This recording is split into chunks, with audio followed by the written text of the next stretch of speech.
on Bluebonnet.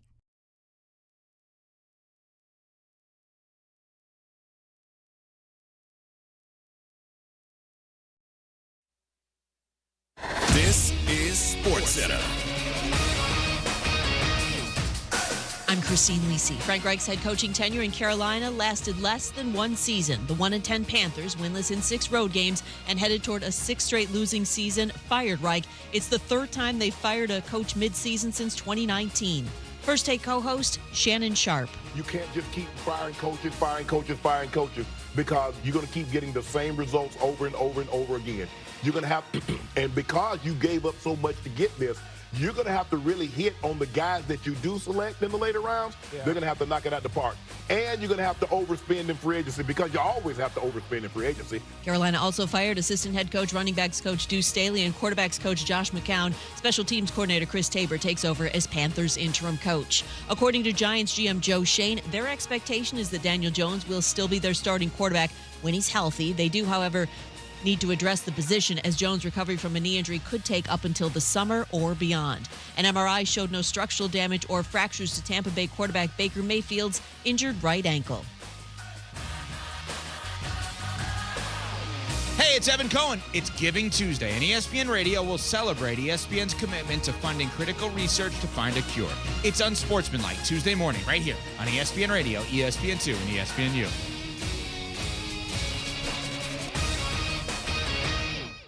Matt Moscona. I'm very important. After further review. Say it one more time. After further review with Matt Moscona. And here we go. Live from the Mercedes-Benz of Baton Rouge Studios. Let's ride!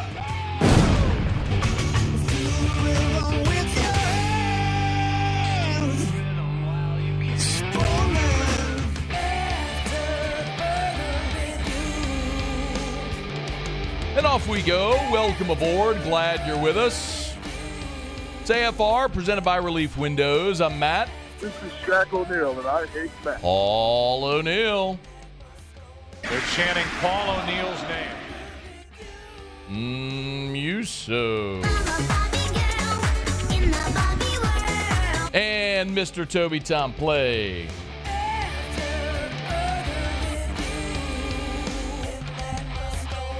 All right, we're here. Glad you are as well. Get out there and make it a good one. Tigers rally. Saints throw up all over themselves. Peter Burns in an hour. And Muse went to the Aqua concert last night. We got a lot to do, but let us start as we do every single day. It's time to pop the top on another edition of AFR with Bud Light. Drink easy. LSU gets it done in Tiger Stadium. They beat Texas A&M 42-30. You know, seasons come and go too fast. We wait and pine for months out of the year, and those 12 special Saturdays, we drink them in, and it is all-consuming and all-encompassing, and too quickly, they're gone. And when a season ends, we sort of take account and we try to determine season success or failure. And I do understand LSU still has a bowl game to play, but for all intents and purposes, the 2023 season is a wrap. We'll see what accolades and awards may come of it. But the Tigers wrapped that up, and they did so on a winning note Saturday in Tiger Stadium. Well, great way to finish the regular season. And I know you already know this, but, 7-0 at home. We're really proud of that accomplishment. That was something that, we talked about. Winning at home in Tiger Stadium is important to us. I think 13-1 over the last 2 years at home. You know, when a season ends and we try to highlight success or failure, had LSU not rallied against Texas A&M, the entire conversation around this season as a whole changes. Because Texas A&M came into Baton Rouge a 7-4 football team. They fired their coach, so they had an interim head coach. They were down to their third-string quarterback. It was senior day at LSU. Jaden Daniels is trying to win a Heisman Trophy, and you need to beat A&M to keep alive the hope of back-to-back double-digit win seasons. A home loss would have been absolutely inexcusable. So thank goodness the best player in college football put on his Superman cape. Here's the snap. Pressure comes. He evades it, moves to his left. He's off and running. 45-40, far side 30, 25-20, 15. Grabbed from behind and thrown out of bounds inside the 5-yard line. Jaden Daniels put the Tigers on his shoulders. Picks up the first down on 4th and 4. Ho-hum, another day for Jaden Daniels. 16 of 24 for 235 and 4 touchdowns. He runs the ball 11 times for 120 yards, including that 49-yarder you just heard on what was 4th and 4 at a pivotal point in this game for LSU, where it felt like they had to have that at that moment. And if they didn't, this game was going to get away from them. But that would be the catalyst after the Greg Penn interception for LSU to put up a 21-point fourth quarter. And thank goodness they did, because if we were sitting here today talking about how LSU fell to Texas A&M in consecutive seasons with an interim coach and all the things therein, the nature of our conversation would be dramatically different. A few things about the game. Hat tip Greg Penn, that interception changed the game. In the second half, of course, Texas A&M, they were trying to go back-to-back possessions to score. They scored the touchdown before the end of the first half. They got the ball to start the second half. They drive the length of the field and ultimately would miss that field goal. It missed a short field goal. And, they scored the touchdown to start the second half to go up by 10, 24 to 14. And LSU ends up giving the ball scoring. It's 24-21. A&M goes the length of the field. They miss the field goal right there. You go 3 and out, and then Greg Penn got that interception, which allowed LSU to go score and take its first lead since it was 7-0. A massive point in the game with that Greg Penn interception. And I'll also say, while I highlighted defensive play, we can all celebrate today and thank God that that's the last time we're going to have to watch this defense ever again. Now, I don't know what's going to happen with Matt House. I don't know what's going to happen with defensive staff changes. One thing's for certain is staff changes are going to come. Whether it's, I'm not breaking news here, I don't know. If Brian Kelly's going to fire Matt House, retain him, make other staff changes, that's all going to be decided as they do exit interviews and make whatever determination they're going to make. But you cannot go forward next year with the same approach you had this year. There will be new players. There will be new staff members. There will be a new approach, however it may look. And thank God this is the last time we ever have to lay eyes on that defense. And we could blame a lot of things. Players, yes, you were deficient at spots talent-wise on this defense. Scheme, undeniable. Your coaching was poor. Your approach was poor. Texas A&M is going forward on a 4th down, and they complete a 32-yard pass where a guy's wide open. They were going forward on a 4th down. The only stop you got in the first half was when they were going forward on 4th and 2, and their guy was wide open, just dropped the damn ball. That's scheme. It's either you didn't have your guys in the right spot or you didn't coach them well enough to know where to be. Effort, tackling, check all the boxes. It was awful across the board in all phases defensively this year, and thank God it's the last time we ever have to watch them again. Because you're going to have opt-outs, you're going to have guys go pro, there's going to be staff changes. It's going to be different for the bowl game, however it may look. But ultimately, the path to changing what ailed you defensively so bad ended on Saturday. And thank God for that. Because that defense very well may have cost Jaden Daniels an opportunity to Heisman Trophy and this team an opportunity at playing for another national championship. Because you literally had the number 1 scoring and total offense in college. You had the best offense in college football. Your defense just had to be good enough. They didn't have to be great. They just had to not be the worst we'd ever seen. Yet, that's what transpired throughout the course of this 12-game season. And it cost you. It cost you an opportunity at greater heights. A&M, 9 of 18 on 3rd down, 3 of 5 on 4th down. Again, the only miss in the first. The only 2 times your defense got off the field.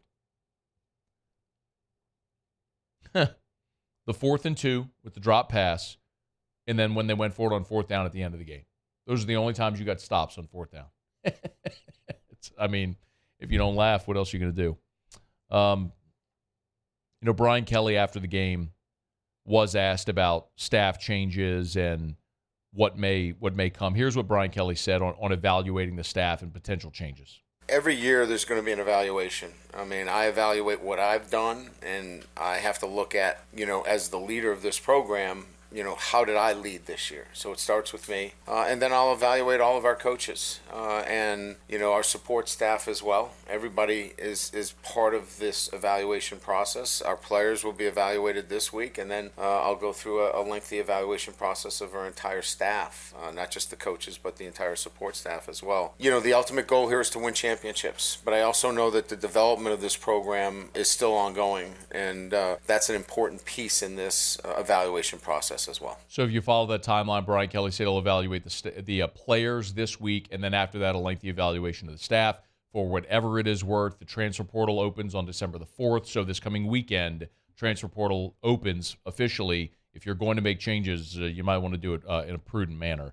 Couple other things. Salute Malik Neighbors. Broke the LSU career receptions record that was held by Wendell Davis and should have broken the career receiving yard record, but a bogus holding call on Kyron Lacey negated the yardage that would have broken that record. But Malik did say he's coming back for the bowl game and has eyes on breaking that record, so no doubt he will. One of the all-time greats, and he didn't even need to change his jersey number to prove it. Be the greatest to ever wear number 8 at LSU, and I think he is certainly that at this point. Also, how about the LSU offensive line? We talked about A&M's defensive front. Led the country in tackles for loss with 8.5 a game. Second in the country in sacks with 4 a game. LSU allowed 2 TFLs and 2 sacks the entire game. Against that defensive front, that was a really, really good job. Credit Texas A&M's game plan. They came in with the right approach. They wanted to control the football. They wanted to play with physicality, and ultimately they succeeded to that end. They controlled the ball for nearly 37 minutes of the game, and it worked for 3 quarters. But that's how dominant this LSU offense is. When that team executed what they were trying to do for 3 full quarters and controlled the ball for 14, 15 more minutes than you did. Basically, they had a full quarter time of possession more than you did. And you still put up 42 points. You're only going to hold them down for so long. So, you look, the regular season's done. Jaden Daniels objectively had the best season of any player in college football this year. We'll see if it's good enough to get him a Heisman Trophy. We'll see what's coming for staff changes. We'll find out what the bowl destination will be for LSU. My only hope at this point is that the defense didn't cost Jaden Daniels his shot at immortality. But for the last act that we got to see in Tiger Stadium, Jaden Daniels pulling that team up from a deficit, going off for a 21-point fourth quarter. What an exit for JD5. Okay, y'all. It's After Further Review. We're brought to you every single day is brought to you by Bud Light, the official beer of the LSU Tigers, the official beer of the New Orleans Saints, the official beer of AFR. Drink easy in Louisiana this football season and this holiday season with Bud Light. Love our friends over at Mockler Beverage. It's been a great partnership, and they keep just ponying up with great opportunities for you. Again, the Saints, they play the Lions in the Dome on Sunday. Maybe a great opportunity to watch a great team, the Lions. They're giving away 4 tickets and 4 pregame field passes. We'll give it away on Thursday. We'll announce our winner on Thursday. If you want to enter, all you have to do is text WHODAT to our show text line at the 225-396-4400, 396-4400. Again, text WHODAT to 225-396-4400 for your chance to win. We'll announce the winner again on Thursday of this week. Drink easy in Louisiana with Bud Light, the official beer of AFR. All right, let me knock out a quick break, y'all. When we come back, we will talk a little bit about that Saints-Falcons game in Atlanta. We got a ton to get to back with LSU. We are going to get into Jaden's Heisman odds. We'll talk about bowl possibilities. Armani Goodwin today entered the transfer portal. He can't have formally entered until the portal opens, but announced he will enter the transfer portal. So we got a ton of LSU stuff still to delve into throughout the show today. We'll get your thought on Saints-Falcons from yesterday when we return. It's AFR. AFR. AFR is brought to you by River City's 1 Hour Air, where they're always on time or you don't pay a dime, and where they're doing an amazing thing here this holiday season. At River City's 1 Hour Air, for the first time ever, they're choosing to adopt 3 families. They're calling it Operation Christmas Spirit 2023, Adopt a Family. It's River City's 1 Hour Air. So if you know a family that could use a helping hand this Christmas season, River City's 1 Hour Air would like to help. You can go to their Facebook page to get all the info. You can call them at 752-0001, 752-0001 to get more info. But essentially, if there's a family that you know that's in need, you can email Christmas@onehourbr.com. Again, Christmas@onehourbr.com to learn about the selection process, the gifts and essentials that they need, how they're going to spread joy this Christmas season. Let River City's 1 Hour Air help make Christmas a little more bright for some families in need this Christmas season. It's the Operation Christmas Spirit 2023. Help River City's 1 Hour Air adopt 3 families. 752-0001, where they're always on time or you don't pay a dime. Bayou Ford is taking $10,000 off MSRP on all new 23 Ford F-150 Black Widow trucks, plus $2,750 discount APR and 5.9% for 72 months. All new Bayou Ford vehicles come with a 1 million mile warranty. The crew at Bayou Ford is going to do right by you. Gulf Coast Bank and Trust is giving our customers the power to bank anywhere, anytime during this challenging event. And we're right there with you. Our mobile banking app is a smart way to manage your money and time. Gulf Coast Bank and Trust, the bank that cares about you. The Windsor Senior Living Community in Mandeville, Louisiana is a beautiful, vibrant apartment community geared toward seniors. They are nestled right in the heart of Mandeville, where seniors live a more carefree lifestyle in spacious apartments with the peace of mind that comes from having a little extra help. Call the Windsor at 985-624-8040 to schedule a lunch and tour. Come see how the Windsor can be your passport to peace of mind. I've been doing business with Luba for 25 years. They're dependable, trustworthy. It's just the attention to detail with our clients. Our folks have years and years of experience. They're highly trained professionals, but many companies have that asset. What I'd like to think makes Luba a bit different is that we use those talents in a way that truly is dedicated to serving the needs of the folks who depend on us.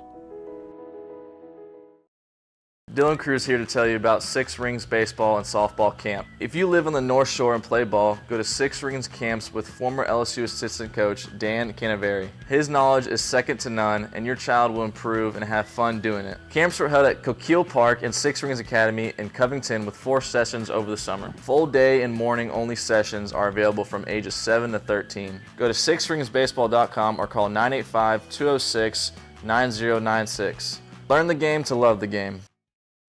Hey, boat owners, check it out. It is the holiday season, which means it's time to buy yourself a gift by taking your boat to the next level with our friends at Front to Back Boat Service. Now is the perfect time to upgrade your boat and get it ready for that warmer weather, whether that's trolling motors, HD sonar, anything and everything. The Sherman family's been at it for 30 years, and Devin's going to take you through 30 more. Find them on Facebook at Front to Back Boat Service or go to fronttobackboatservice.com.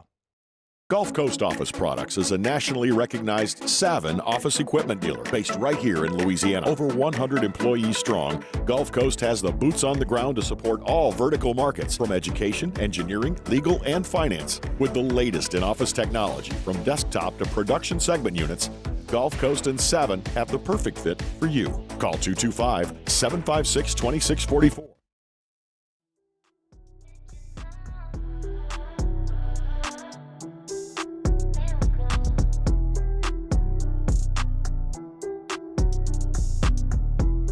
After further review with Matt Moscona, presented by Relief Windows. Windows, doors, siding. Call 288-8138 or visit reliefwindows.com. So now the Falcons in victory formation with 26 seconds. The Falcons will move to 5-6, but 3-0 in the division. The Saints will also be 5-6, but 1-2 in the division. Tough to see. The final score, 24-15. Mike Hoss on the call there on the Saints Radio Network. This is nauseating having to do this.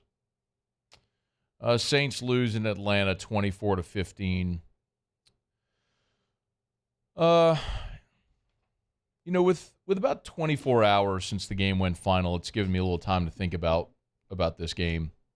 And if you actually want the immediate guttural unedited reaction from your boy, you can go to my personal YouTube channel. It's there. Warning, explicit content. Sometimes in life we can't really hear a message until we're receptive to it. You know what I mean? Like, think about if you're a parent. Think about it. How many times do you tell your kids things that it doesn't really resonate until they're old enough to be ready to hear the message? Say, oh, I get what you were trying to tell me all those years. clean your room, make your bed, eat your vegetables. Hey, nothing good ever happens after midnight. But when you're a kid, you're dumb and you go out after midnight anyway. And then when you get older, you realize, yeah, it's probably time to take it to the house. You know what I mean? Sometimes it's just age, experience, wisdom. As time goes along and a sample size grows or evidence grows, things become apparent. And too often we have to learn things the hard way. So I'm right now going to say a few things today that you have heard me say for more than a year. But I'm going to guess these are things which many of you have heard me say and called me a hater, that now you're going to be receptive to hearing. How about this one? Hey, Muse, finish this sentence for me. You have to listen to me talk every day, unfortunately. Dennis Allen is a lieutenant, not a general. Give yourself a ding. My guy, he listens from time to time. How you feel about that one today, Saints fans? Derek Carr has a higher... Muse, no, let's play the game. Derek Carr has a... higher ceiling... No. Floor. Higher floor. So he pays attention sometimes. Derek Carr has a higher floor, but a lower ceiling. How do you feel about that one today? The Saints aren't winning a championship with Derek Carr. Things I've said. Things many of you called me a hater. Why do you hate Derek Carr? I don't hate Derek Carr. Derek Carr's in year 10 of his NFL career. I have a large enough sample to make a very educated opinion on Derek Carr. Saints should draft a quarterback because you have the potential to win big. Not saying it's guaranteed. The potential to win big is there. What would you be more confident in right now? A Saints team that had the opportunity to, I don't know, draft C.J. Stroud? Or a Saints team that paid $150 million to Derek Carr?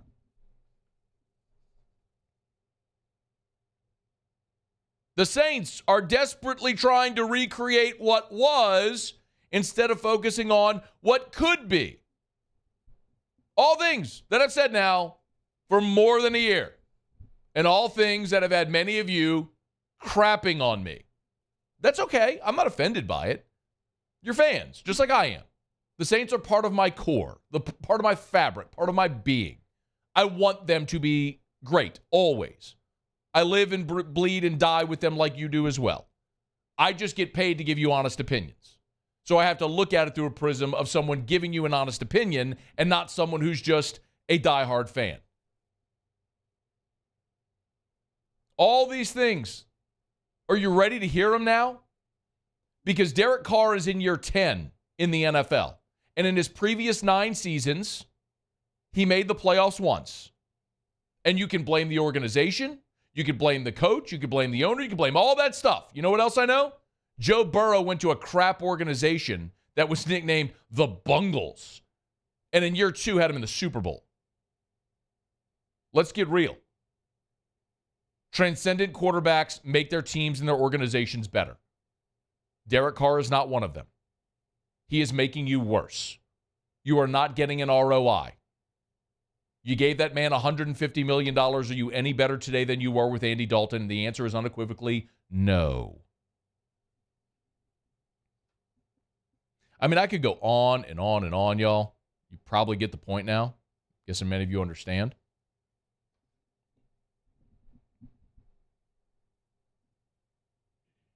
You're just receptive to it now. 444 yards for the Saints offense. 444 yards for the Saints offense. Derek Carr was 24 of 38 for 304 and a pick. If that ain't the empty yards emperor, then I don't know what is. I ain't even standing for this clown anymore. He had 5 red zone possessions and didn't score once. You realize the only drives for the New Orleans Saints that didn't end up in Atlanta territory where you're 3 and out to open the game and your drive at the end of the first half?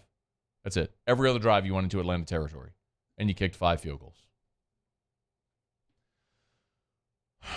There's a guy named Josh Dubo. I don't know who he is, don't really care. But he's got a verified Twitter account, and he works for the Associated Press. And he tweeted something interesting.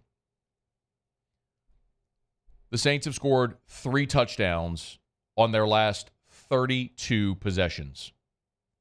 And the touchdowns came on 2 passes from Jameis Winston when Carr was hurt, and 1 pass from Taysom Hill when Derek Carr was on the sideline. Ladies and gentlemen, I had to go look this up. The last time the New Orleans Saints scored a touchdown with Derek Carr at quarterback was in the first half against the Bears when he threw a touchdown pass to Taysom Hill. That's the last time the Saints scored a touchdown with Derek Carr at quarterback.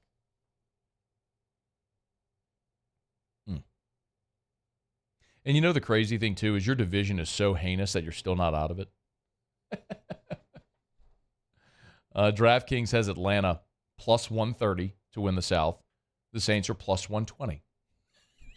That's how awful this division is. The Bucs are 4-7, and they're 1 game out of the division. And every break is falling your way, man. You get Bryce Young in week 2. Rookie quarterback week 2, right? In theory, you'd want to get a rookie quarterback early. More the season goes along, the better it'll get. You get him in week 2 on the road. You get Jordan Love in week 3 against Green Bay. So not only do you get Jordan Love in his first year as the starter early in the season, but you get to play at Green Bay when the weather is beautiful. You got a punt return for a touchdown in that game for the first time since 2019, and you still lost. Every team in the division had a new starting quarterback. You got to play Indianapolis after Anthony Richardson was hurt. You got to play Minnesota after Kirk Cousins was hurt. You got to play the Bears after Justin Fields was hurt. You have the easiest schedule in the league. And you're sitting here at 5-6, staring up at the Atlanta Falcons in your crappy division. You're just hanging on by a fingernail in the worst division in football because of your little lieutenant head coach and your empty yards emperor quarterback. No, I'm not a hater, y'all. I'm not a hater. I love the Saints. And for whatever it's worth, Derek Carr seems like an amazing human. Great man, husband, father, Christian, all that stuff. The things that actually matter in life. I would much rather you be a great human being than a great quarterback. You're better for society that way. But Derek Carr is not a great quarterback. He's never been a great quarterback. At his very best, something else you've heard me say, at his very best, he's pushing around the top 10 of the NFL. At his very best. And he is not at his very best. I'm not a hater. I was just willing to accept this reality, bold underscore, reality, before many of you were. Go play out the string. They'll win. So they're not done winning. They'll win, they'll lose, they'll finish somewhere around 500, 9-8, 8-9, because that's what bad teams in the NFL do. And you might even luck up and win the worst division in football.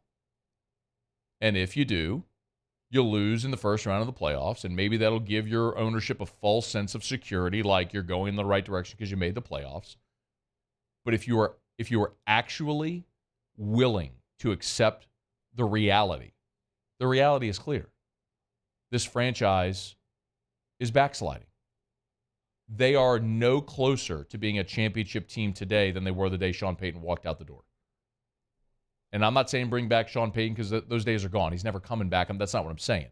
What I'm saying is you have got to have an alpha.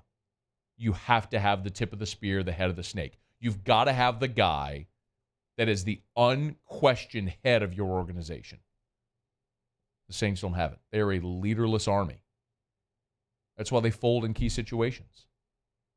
Late game scenarios, goal line scenarios, red zone scenarios. Why are they the worst red zone team in the NFL? Derek Carr has been the worst red zone quarterback in the NFL during his tenure.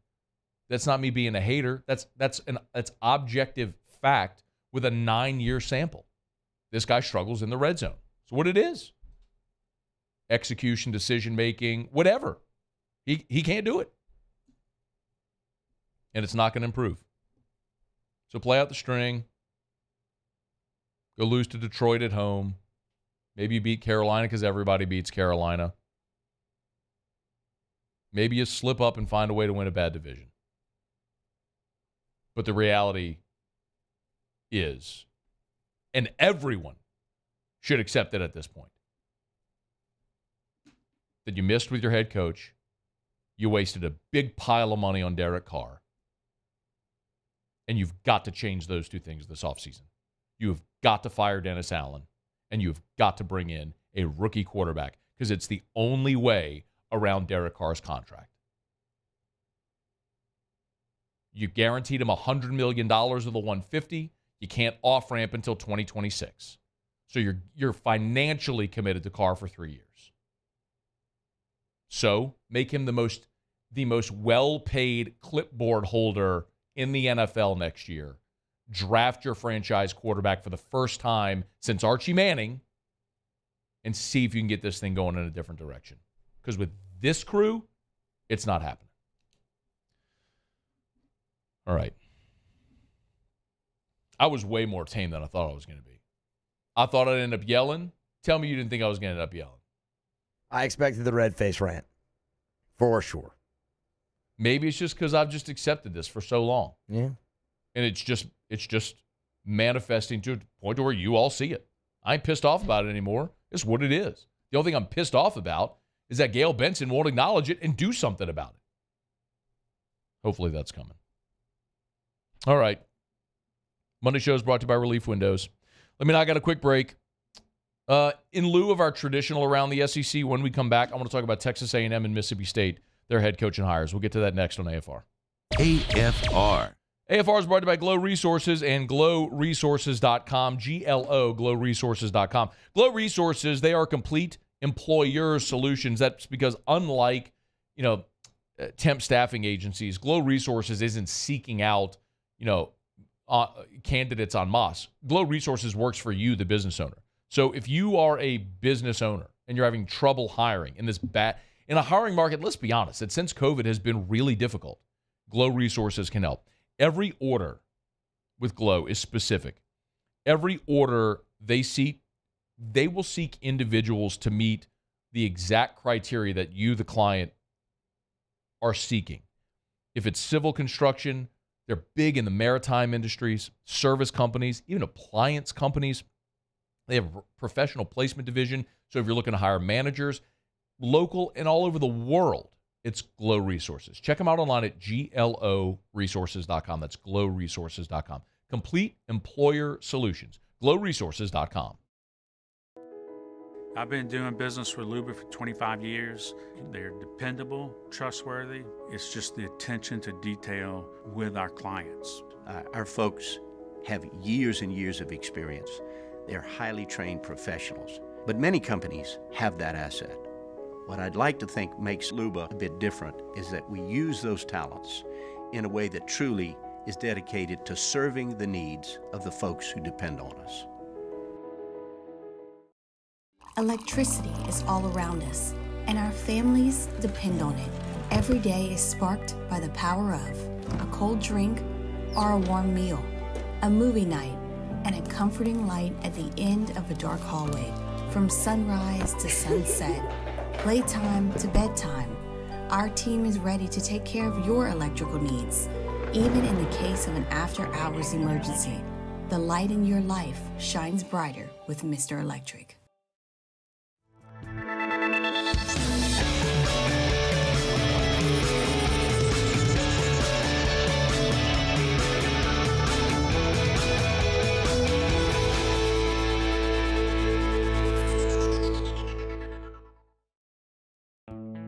The importance of doing this fortified program and offering it to people down here is, number one, the only real chance you're going to get to do this is when you put on a new roof or build new. And through companies like HUDCO, who's kind of leading the way in this thing, it's going to offer the customers a huge advantage in the insurance market and the price of their insurance. You know, we're not looking to make a fortune off fortifying. We're trying to give you a better product than our competitor at the moment. I'm trying to do something that he can. I'm trying to give you something better. So a lot of these insurance jobs, you're getting a re-roof, you're only paying your deductible. Let's sit down and talk about the fortified and let's see what it does to your insurance premium. You're getting a steal. Yeah. You're getting a brand new roof and a fortified certificate for your deductible, essentially. And I think we're rocking and rolling.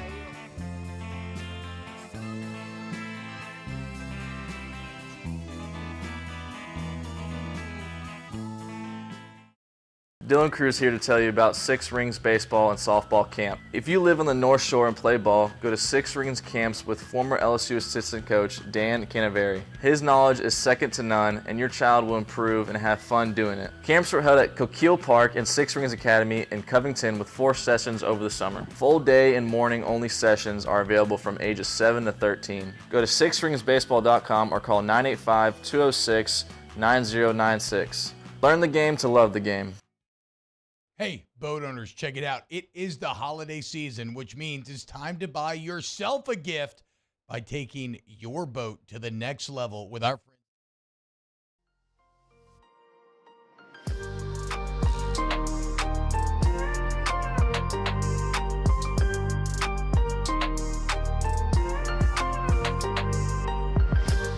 After further review with Matt Moscona, presented by Relief Windows. Windows, doors, siding. Call 288-8138 or visit reliefwindows.com. All right, Texas A&M and Mississippi State have hired their new head coaches. I want to get into that. The rundown is just so jam-packed today. We've got to get, though, into and find out how Muso's date went. The Bachelor date. Can we have our Bachelor music, by the way? The Bachelor happened last night. Muse and can we say her name? Say Sydney. Sydney, okay. Sydney. So Sydney. Oh, that's right, because I guess when we announced the winner, we did say Sydney. So Muse and Sydney went to the Aqua concert. Big thank you to the Fillmore, which was the venue that hosted the concert. Special thank you to the Fillmore. There it is, yeah. A dazzling venue. Our friends at 7-3 Distilling, which provided transportation in case if Muso got way too drunk to drive. Drunk on love, that is. The original Harriman's Florist, a beautiful bouquet of flowers, sure to make her smile. Our friends at Desi Vega, for taking care of the bill that Muso was too cheap to pay. Whoa, come on now. That ain't even right. You were doing so well. You were doing so well up until that point. You just couldn't help yourself. No, of course I couldn't. You just couldn't help yourself. Of course I could. All right. I want to hear all about it, but I got to get into this stuff. So when are we going to circle back to this? I don't know. Let me do this, and then maybe we got to do our what we learned in the next segment. But maybe what we'll do is I'll do this, and we'll get the full report in the next segment to wrap up the hour. All right. Did the one teaser? Did the night end with her slapping you? No. Okay, good. It's a win. Yeah, I would say so. That's a win. Okay, we'll hear all about the Bachelor coming up shortly. All right, both Texas A&M and Mississippi State have hired their new head coaches. A&M hires Mike Elko. Mississippi State hires Jeff Lebby. With respect to Elko, sometimes the most obvious choice is the most obvious choice for a reason. And when Jimbo Fisher was fired, and everyone was asking the question, well, who's going to be next? And I think the first thing that we mentioned, the first name we mentioned was Mike Elko, and it just makes a lot of sense. I'm not saying that it's a no-doubt, no-brainer, can't-miss hire. I don't think there's any such thing. Maybe there are two such things in college football. Nick Saban, Urban Meyer. Those would be can't-miss hires. Everybody else, there's a degree of chance that goes along with it. But A&M wanted someone who understood Aggie culture, who understood the state of Texas. And with Mike Elko, you get that. He had been the A&M defensive coordinator, and actually his tenure there were A&M's best seasons under Jimbo Fisher, including the 9-1 season during the COVID year. So he knows A&M. He knows the Aggie culture. He's been a Power 5 head coach where he was at Duke. orchestrated one of the biggest single-season turnarounds a year ago. And this year they were off to a great start. Then obviously we all know their quarterback Riley Leonard got hurt, and they finished 7-5. But still, for Duke football, to go 9-4 year one, 7-5 year two with a backup quarterback is really impressive. So, and then you also are not going to have to get saddled with the massive contract that you would have with a Jimbo Fisher type hire. So A&M didn't want to go down that road. They got a proven head coach that knows Aggie football, knows Aggie culture, all that stuff. They're not going to have to break the bank for him. And so for all those reasons, it makes a lot of sense. I mean, I would compare this to a lot of LSU fans who wanted Dave Aranda to get the LSU job. And, I think you look back in hindsight and you think, well, it's a good thing he didn't, because Dave Aranda's had a great start at Baylor, and it hasn't really gone well since, because there's a lot that goes into hiring a coach. Aside from just coaching one side of the ball, you have to hire great staff. You got to be able to recruit, motivate, manage, all that sort of stuff. So we'll see if Mike Elko is up for the job. Odds are he won't be, because nobody has been able to win at a high level consistently at that place for 70 years. So it probably won't work with Mike Elko to the degree that they want it to, but it was a very, very obvious hire. Now, the other thing that's crazy is on Saturday night, all of these reports started coming out about Mark Stoops. By the way, Billy Lucci, our buddy from TexAgs, was on SEC this morning and was asked about the Stoops speculation, how serious that really was. First of all, it was very real, CD. I mentioned his name on Friday, like, hey, this one has the most momentum. And it was an interesting reaction from A&M fans. And then fast forward to Saturday, and everybody in the country starts talking about it Saturday morning. And then by, like you said, Saturday night, these things have to reach a finish line, right? Mm-hmm. They have to reach a finish line for the coaches, for the school. And I think A&M took it right to the finish line. And he was absolutely a guy that every indication was they were going to hire. And every other indication was that Mark Stoops was taking that job. And we know how that goes after the fact. Of course, he was never leaving. He thought about it, but I'm 100% convinced he was taking that job. And I think A&M got to the finish line. There was such a reaction, visceral reaction from that A&M fan base and pushback. And I think a lot of people said, hard stop. No, we're going to hit the brakes here. Let me be very clear about something. The Kentucky coach doesn't say no to Texas A&M. So when Billy says Mark Stoops is going to take that job, he's right. The fact that he didn't take the job tells you he was never offered the job to take it. I don't know what type of Jedi mind trick that Jimmy Sexton uses on all these athletic directors or athletic departments or media members that take his crap full hook, line, and sinker. It's the same thing 2 years ago with LSU. Mark Stoops was going to take the LSU. Mark Stoops was never going to be offered this job, just like he was never offered the A&M job. I don't doubt at all that Billy was talking to somebody in that athletic department, very likely Ross Bjork, who was going to hire Mark Stoops. What that tells you is Ross Bjork wasn't making that hire. Because if Ross Bjork was trying to push Mark Stoops through and then it became full stop, that's not because fans got pissed. That's because the dudes who wrote checks for $76 million to make Jimbo Fisher go away told Ross Bjork, we gave you $76 million to fire that guy for you to go hire the dude that's a perennial 7-win coach at Kentucky? No, dog. Back at it. Give me a break. Congrats to Jimmy Sexton. He just keeps getting his candidates' names front and center for everything. The other one was Jeff Lebby at Mississippi State. And this was Chris Doering earlier today on the Jeff Lebby hire. I love the Jeff Lebby hire. Really thrilled to have him back in the conference, and what he did at Ole Miss with Lane Kiffin was really fun to watch. So to think about those two coaches coaching against each other in the state of Mississippi is going to be awesome. I think this is about as good a hire as Mississippi State could make, and that's not a shot at Mississippi State. It's just it's the reality of the situation where they are the SEC school with the lowest amount of resources. And so you're Mississippi State, it's hard to win there. You're never going to be able to go out and get a major sitting Power 5 head coach. I think hiring Mike Leach was literally the greatest hire they've ever made. To get a guy who had been that long tenured a head coach, that well thought of, that much of a personality, And he essentially made a lateral move from Washington State to Mississippi State. Similar resources, all that sort of stuff. You're never going to win big there. Expectations are what they are. But Jeff Lebby, for those that don't know, was at Baylor with Art Briles. So he's from that school, wide open offense. He was with Heupel at UCF. He was with Kiffin at Ole Miss. And then this past year, he was at Oklahoma as their offensive coordinator. So you're talking about a young guy who is a wide open offensive mind, which you need at Mississippi State because you're never going to get the Jimmies and the Joes to compete with LSU and Bama, et cetera. So you've got to do it with scheme when and where you can. So Jeff Lebby checks that box. Not only has he been in the SEC, he's been in the state of Mississippi when he was an assistant at Ole Miss. Like, he's been at power programs, recently Oklahoma, who's now coming into the SEC. I mean, it's a great hire for what it is.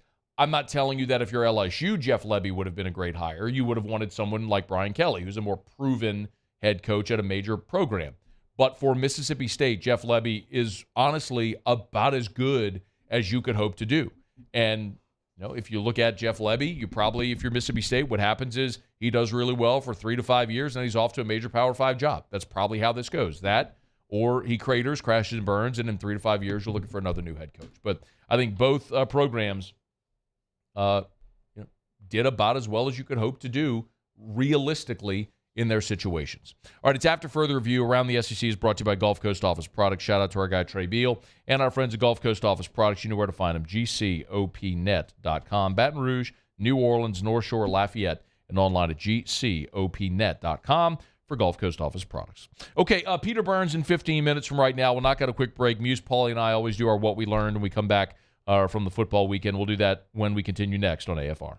AFR. Brought to you by the Watermark Hotel and the Renaissance Hotel, two great hotel properties in Baton Rouge, the Watermark Downtown and the Renaissance Southtown in Baton Rouge. Hey, make sure you get downtown, if you haven't done it yet, to check out the Watermark. And in particular, I want to remind you about the Gregory. The Gregory is the restaurant there in the Watermark Hotel. You don't have to be a guest of the hotel to dine at the Gregory. It's a great spot for lunch if you're downtown, or if you're looking for that elegant night on the town and a great spot. The lobby bar there at the Watermark Hotel next to the Gregory is an awesome place to have a craft cocktail, a glass of wine, a craft beer, or, if you're looking for dinner reservations, you can always do it at the Gregory. And I also want to remind you that every weekend they have weekend brunch at the Gregory. So if you've never been downtown and been thinking of a reason to get by the Gregory downtown inside of the Watermark Hotel, Saturday or Sunday brunch is an awesome reason to do it. Get your reservations, complimentary valet parking as well when you're dining at the Gregory at the Watermark Hotel. I'm Chris Nakamoto, and here's what I'm working on for my stories on WBRZ Channel 2 tonight. State, local, and federal law enforcement officials are searching for 2 juvenile murder suspects who escaped from the juvenile detention center Saturday. It's the second escape this month involving one of the same individuals. Tonight, the mayor says security changes and upgrades are being made to prevent this from happening again. I'm Chris Nakamoto from WBRZ. Watch more tonight on WBRZ Channel 2. Bayou Chrysler Dodge Jeep Ram has $20,000 off MSRP on new 23 Ram 1500 trucks. $20,000 off plus no payments for 90 days on new 23 Ram 1500 trucks. All with Bayou's 1 million mile warranty. The crew at Bayou Automotive is going to do right by you.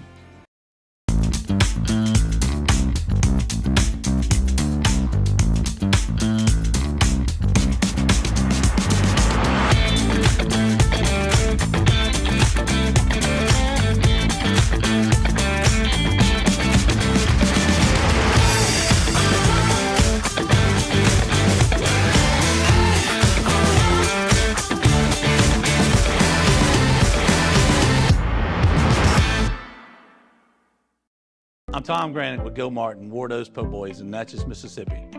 On behalf of the Granick family, we invite you to run, walk, or stroll in the second annual Rudolph Roll. Held on the beautiful Natchez Bluff, this holiday event will kick off at 8 a.m. on December 9th and will include a 10K, 5K, and 1 mile kids fun run. Along with the race, there will be live music, drinks, and of course, Po' Boys. We're looking forward to an even bigger party this year.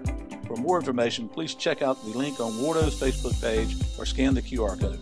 Hope to see y'all there.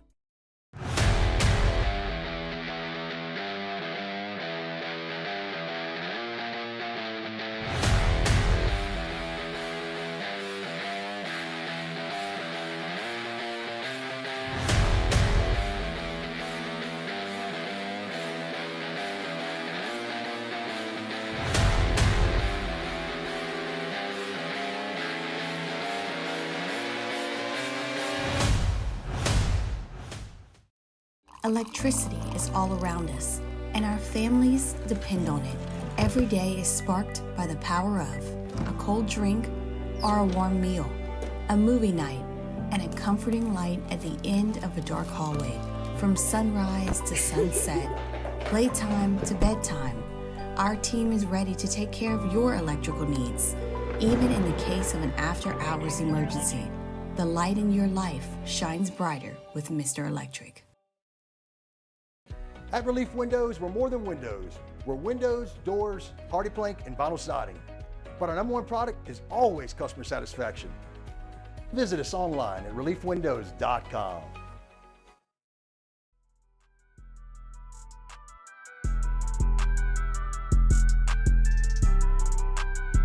After further review with Matt Moscona, presented by Relief Windows. Windows, doors, siding. Call 288-8138 or visit reliefwindows.com. All right, Peter Burns in about 12 minutes from right now. Every weekend, Muse, Paulie, and I tell you 3 things we're watching in the football weekend. Then we recap them after the weekend's up. Let's hit it.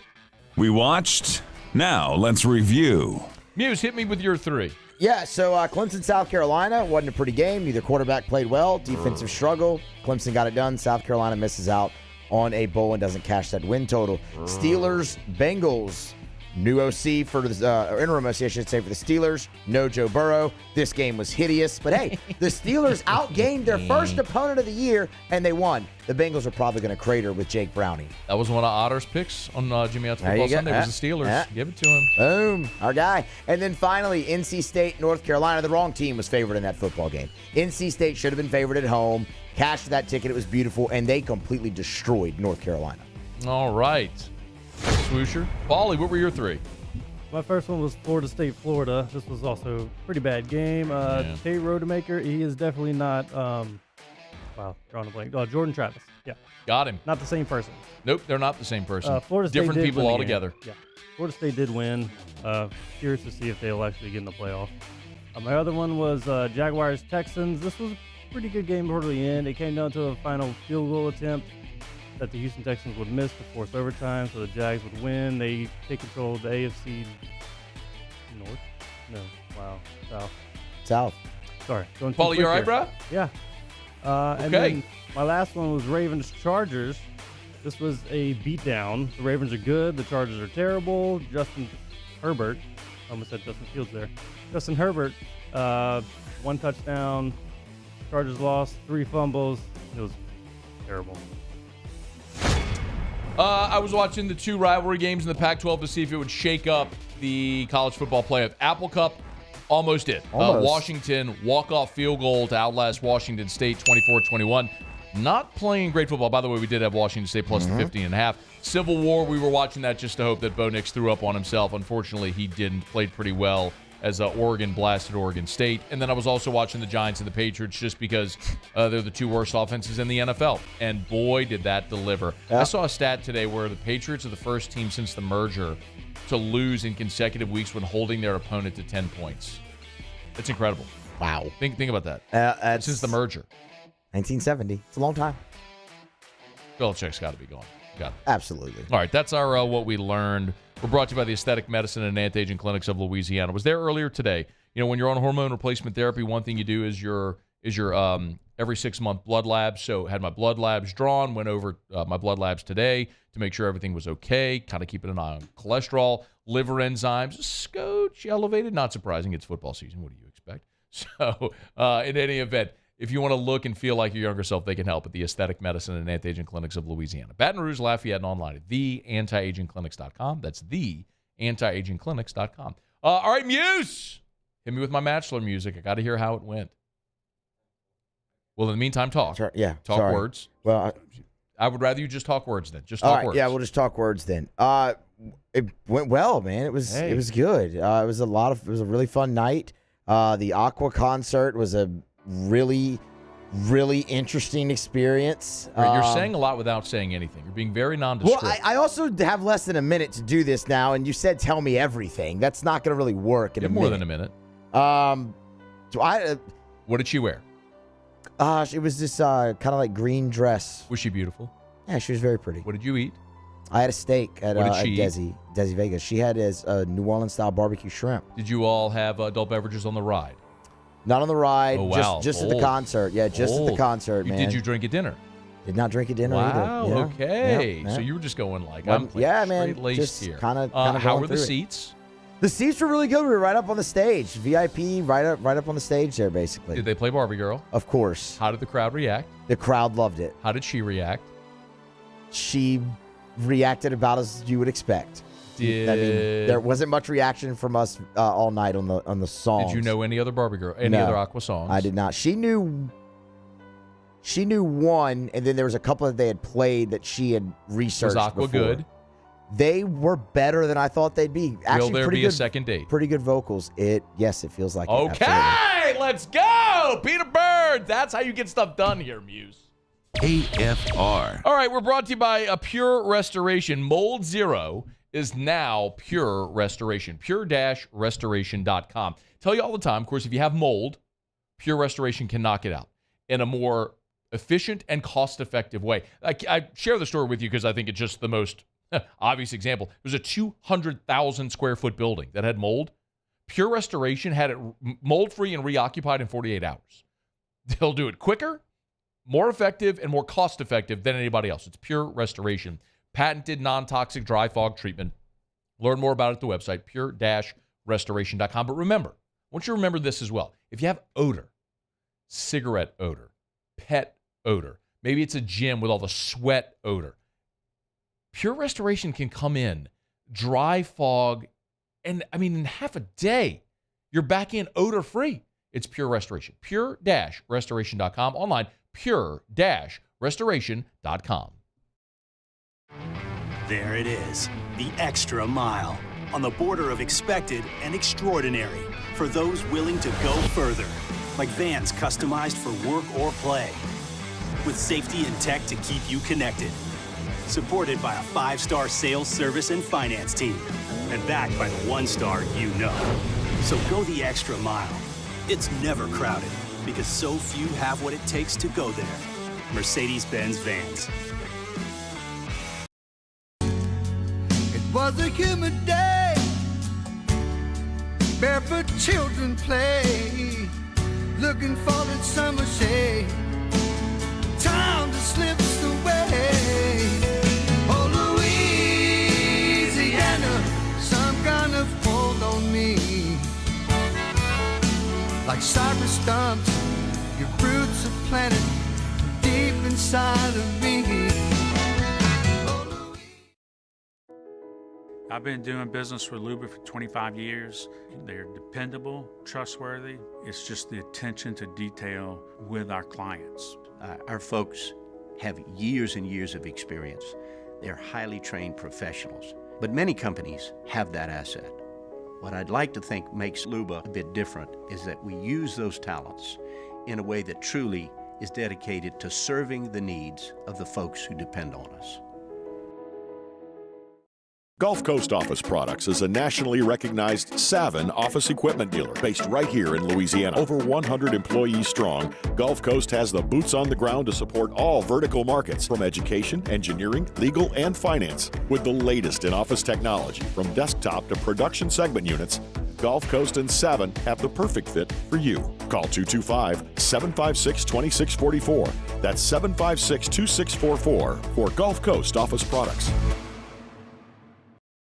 Dylan Cruz here to tell you about Six Rings Baseball and Softball Camp. If you live on the North Shore and play ball, go to Six Rings Camps with former LSU assistant coach Dan Canaveri. His knowledge is second to none, and your child will improve and have fun doing it. Camps were held at Coquille Park and Six Rings Academy in Covington with 4 sessions over the summer. Full day and morning only sessions are available from ages 7 to 13. Go to sixringsbaseball.com or call 985-206-9096. Learn the game to love the game.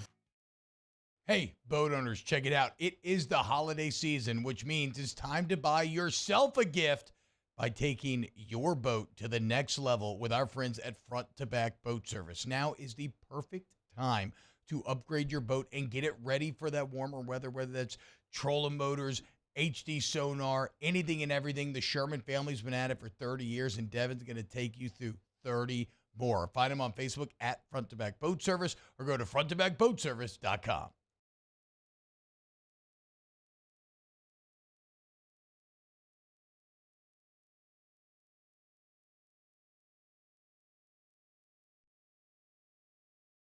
Is SportsCenter. I'm Christine Lisi. For the third time since 2019, the Panthers have made a midseason head coaching change. 1-10 Carolina, well on its way to a sixth consecutive losing season, fired Frank Reich. The offense has been stagnant. Rookie quarterback Bryce Young has struggled. Only one way to describe the organization for unsportsmanlike co-host Chris Canty. It's ugly for the Carolina Panthers. I mean, the whole Bryce Young situation, now you're adding another layer of dysfunction around him while he's continuing to try to develop and live up to being the number one overall pick.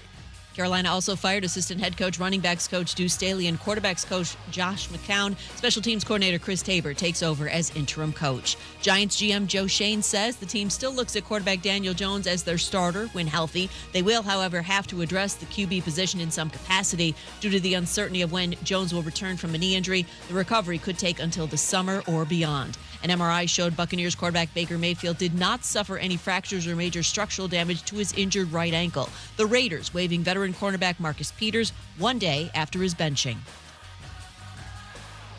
Hey, it's Evan Cohen. It's Giving Tuesday, and ESPN Radio will celebrate ESPN's commitment to funding critical research to find a cure.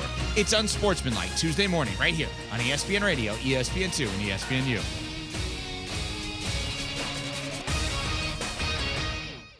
Matt Moscona. I'm very important. After further review. Say one more time. After further review with Matt Moscona. And here we go. Live from the Mercedes-Benz of Baton Rouge Studios. Let's ride.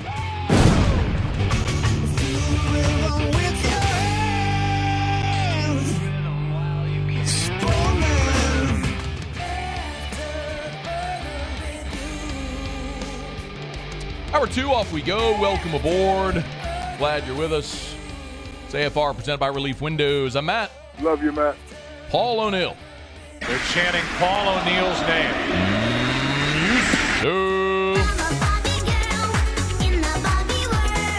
And Mr. Toby Tomplay.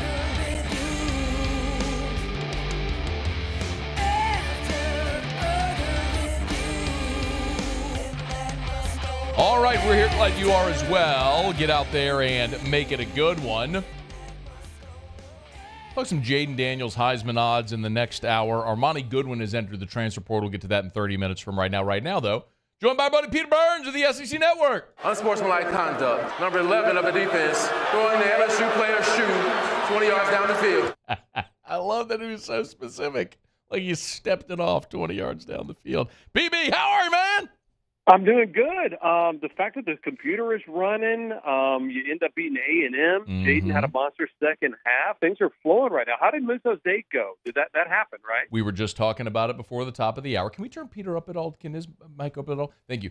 Do you have no snare in your headphone? Is that what you're telling me? No, you're good. I just needed a little more volume. That's all. But no, so we did talk about it just before you came on. But Peter, I'll give you 3 questions to ask Muso about his date. Go.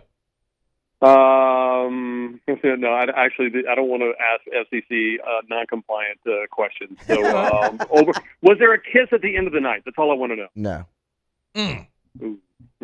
Tough. Awkward part of the conversation. Okay. Was that the You're only? a gentleman. Okay. Was that the only question? Then that's the only question I have, really. Yeah, because I have follow-ups if there was, and now that I know that it didn't end in that way, that's it's fine. Okay, that's okay. That's okay, by the way. Like, some might deem that as being too aggressive. I didn't kiss Erica on our first date. Kissed her on the second date. Did not kiss her on the first date. So that's did you kiss your wife on first date? Gosh, I don't even know. No, I didn't. So you know what? There it is. Okay. There you go. Speaking of which, this is actually how I was going to lead. Speaking of the lovely and talented Lauren Burns, what in the world was it like in the Burns household, 4th and 31?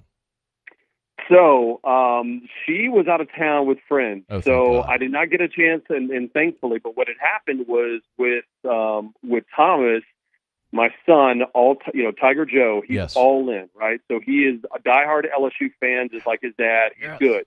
My daughter Bo, of course, is Alabama fan. Okay, So when watching the Iron Bowl, we're watching the game, and I told my buddy Thomas, I was like, all right, buddy, are you going to pull for Alabama or are you going to pull for the other team? He goes, I don't want Alabama. I want the other team. I said, okay, that's Auburn. They're in blue.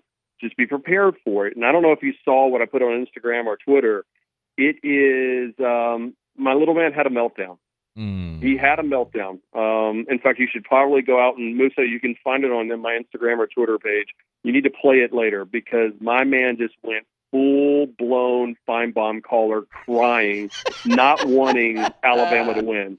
And I'm sitting there going, I've never been so proud of you, boy, in my life. So it was interesting. Oh, I see. There he is. Oh, look at Tiger. No, he was Joe. losing it. He was losing it because he was all in on Auburn just so Alabama would end up losing. It was incredible. And you know what? It did. And in hindsight now, hasn't he completely earned the name you gave him at birth, Tiger Joe? No, there's no doubt about it. Although now we might have to change the name and add Jaden in there with the season that he's had. I mean, like, it's unbelievable, man. And, like, I don't know at what point there was this, okay, you're just not going to stop him. Like, when I would play NCAA football and I got really good at it back in the day when you can play it, there was just a moment where it's like, it doesn't matter if the other team scores. Like, just give me the damn ball back and so I can score again. And that's what it felt like in that second half. And, that, I mean, Heisman voters are lazy, but let's go on. If you show them the video of what was it, 4th and 4? I can't remember if it was late second quarter or early third quarter. It was the third. Yeah, it was after the Greg Penn interception. Right, and it felt like that was the game. And he's looking down the field, and then finally takes a look at his progressions, and then takes off for 40 yards. I was like, that's the play right there. As much as you want to talk about the touchdowns and the great passes, like that's the play. That's the Heisman Trophy play that I don't think those voters are ultimately going to see. Well, it's unfortunate because people weren't watching that game. I mean, it was opposite Michigan, Ohio State, which we all knew. And and Bo Nix had a stage to himself the night before. But PB, look, I mean, you have a finger on the pulse nationally.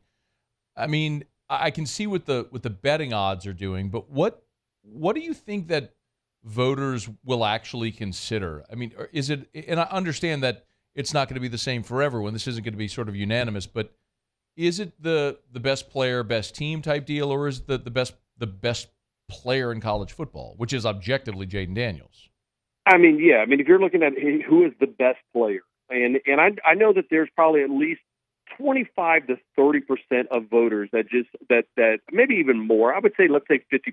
So 400 of the 800 some odd voters will legitimately take a look at it and go, I'm going to schedule out 2 hours of my day. I'm going to go through this. I'm going to weed it out from 10 people to 3 and then just really kind of start dialing down. And then they'll get down to 2. And I think those voters will clearly see that Jaden Daniels is that guy. The problem is there's going to be a bunch of people that say, well, I mean, Bo Nix's numbers are right there. They're a better team. He's going to get the last opportunity, and he's going to do it against the 96th ranked total defense in the country in Washington. And so the last thing that they have, if they're going back and forth, they're going to sit there and go, man, Bo Nix just put up 400 yards and 4 touchdowns. I'm going to look at it. When if you dial down the numbers, there's no way that you can't say that Jaden Daniels is your Heisman winner. Yeah. I mean, I have a sneaking suspicion how it's going to go. I'm hopeful that Washington has the best game of their year and hands Oregon a loss, and then it I would think likely swings to Jaden then, but it's hard to imagine that happening. So it's really just a matter of, are voters going to consider the best player or the quarterback of the best team, who had a great season? I don't mean that in any way to diminish Bo Nix. He's had a great year, but objectively, Jaden's been better. And I think there's SEC fatigue to a certain extent. I mean, I'm a firm believer in that. I mean, all right, I think the newness. I think that's why so many people love Bo Nix and so many people love Washington right now. It's like the Pac-12 is like this little redheaded stepchild that you're like, oh, finally, oh, come on, you can hang out. You're not eliminated yet. And so people are infatuated with that as opposed to looking at it, what the actual product on the field is. Yeah. And I think there is a bunch of voters that are going to sit there and go, hey, you know what? It's the last season for the Pac-12. Bo Nix, what a great story, and let's give it to him. Peter Burns from the SEC Network is with us, courtesy of Blue Delta Jeans. Of course, it is Cyber Monday. Get on over by BlueDeltaJeans.com. BlueDeltaJeans.com. I wanted to ask you about the Elko and Levy hires. Thoughts on either? Take them in whichever order you'd like. Good. I mean, they're almost equal to me. I mean, it's not like, oh my God, I think this is the greatest hire, and I'm worried. I mean, I think Elko said it best, where he's like, listen, I don't need to tell you what I'm going to do. I'm going to show you what I'm going to do. I'm like, that's a refreshing start over at College Station. Like, it makes sense, right? Like, he's been there before. I think you have to have a unique personality to coach and have success over in College Station, and Elko could be that guy. It's not as fancy and fun as Jimbo or even Kevin Sumlin, but then again, that didn't get him jack squat. And, you know, if he's able to, I mean, look at the two coaches right now that are dominant in college football, that outside of what we have in Baton Rouge, right? It's Kirby Smart, defensive-minded coach, Nick Saban, defensive-minded coach. I mean, that's the reality of it right now. So while it's not sexy, it wins championships. So that made sense. And Levy at Mississippi State's going to be fun as hell. I mean, they're going to put up a bunch of points. Him and Lane are going to rib each other. Lane's already at it right now. It makes the Egg Bowl even more interesting. And I think both of those hires needed a unique personality. I think they both found it. Peter Burns is with us, SEC Network. Georgia and Bama, again, ho-hum, rinse, repeat, all that stuff for the SEC Championship this weekend. I don't know if you want to make a pick on it, PB, but is there a Georgia? Thought? Yeah, I think we all kind of feel that way, too. Why the lean to Georgia when Bama's clearly just a dramatically different team than they were in September? Yeah, I mean, I think I look at Alabama, and they've played two good defenses all year long, right? They played Texas, which they lost to, and they played A&M, which they barely beat earlier in the year. And so I look at this, and I go, I just think Georgia is a more disciplined team to where you're not going to fall for the rope-a-dope. You're going to make the adjustments to spy Jalen Milroe. You're there a little bit more than I think Alabama is. And so now, mind you, on the flip side of it, Georgia hasn't played anybody defensively that's great as well. I just lean towards Georgia in that matchup. But man, this is the thing that gets me upset. I nearly walked off set earlier this morning thinking about it, is the fact of at some point, let's say that Georgia loses a close game, a walk-off field goal by Will Riker for Alabama, or an overtime loss to Alabama in the Georgia Dome. Are you really going to put an FSU team with a backup quarterback over Georgia at that point? I think the committee actually would. I think the committee actually would if it comes down to it, and that would be shocking. So you're assuming, though, that Florida State will beat Louisville? I think they are. I mean, I was not impressed with Louisville. Louisville didn't have to play anybody with a pulse over on the ACC side, and then they finally played somebody that had 2 10-point leads against Kentucky, who was astronomically bad this year, and they couldn't put them away. I mean, like, that is a very mediocre team. That's a 7-5 team in the SEC masquerading in a weak conference. And, you know, we're under the assumption that all conferences are created equal, which is a bunch of BS, and we know that not to be the truth. Yeah. Well, Florida State, I think their defense is sensational, and I think agreed. I think they will. I think Florida State will win that game. I don't know, man. I think there's a reason you play the game, Pete. But that's also why I'm so excited for next year, because we'll have 12 teams and we won't have to have this stupid debate. Like if you're a Washington fan and you're thinking, man, we're undefeated and Oregon gets a second swing at us, and if we fall, then we're out of the playoff. That sucks. You know, I mean, I'm very excited that we'll actually have a format to settle that on the field next year. It's gonna kill championship weekend to a certain extent, right? I mean, because now with no divisions coming up next year, the loser of the SEC championship game is never not going to make the playoff. I can't imagine a world in which the second-ranked team in the SEC is ever going to be not one of the top 12 teams in college football. So there's a lot of drama in Atlanta this weekend because it can go either 2 teams in the SEC going into the playoff, 1 team, or possibly 0 if chaos happens. But we'll never really have that kind of chaos because the winner going forward will be the top 2 seeds, and then the loser, okay, well, they're just now they get rewarded almost with a loss because they'll probably host a home game. Well, okay, last thing. Let's play that what if. Look at LSU a year ago, Pete. They were 9-3. They lose to Georgia. They're 9-4. They're not in a 12-team playoff. Yeah, but then they weren't the second best team, were they, last year? I mean, like if you would have said. No, I understand, but you're saying the loser of the SEC championship game. Yeah, but I mean, next year with no divisions, they wouldn't be. They wouldn't be in the SEC championship game. I got you. Yeah, no, that makes sense. That makes sense. Correct. Hang on, I unplugged my headphones. No, it's all right. I unplugged my You headphones. couldn't hear me. Well, now I can hear you. Oh, okay. I couldn't hear you there. It's going to be fun. You leading the way? Are you leading Georgia, Alabama? Georgia. Yeah, no, Georgia. For sure. Georgia's just smart enough to contain Jalen Milroe, and LSU wasn't. So, and Georgia will win.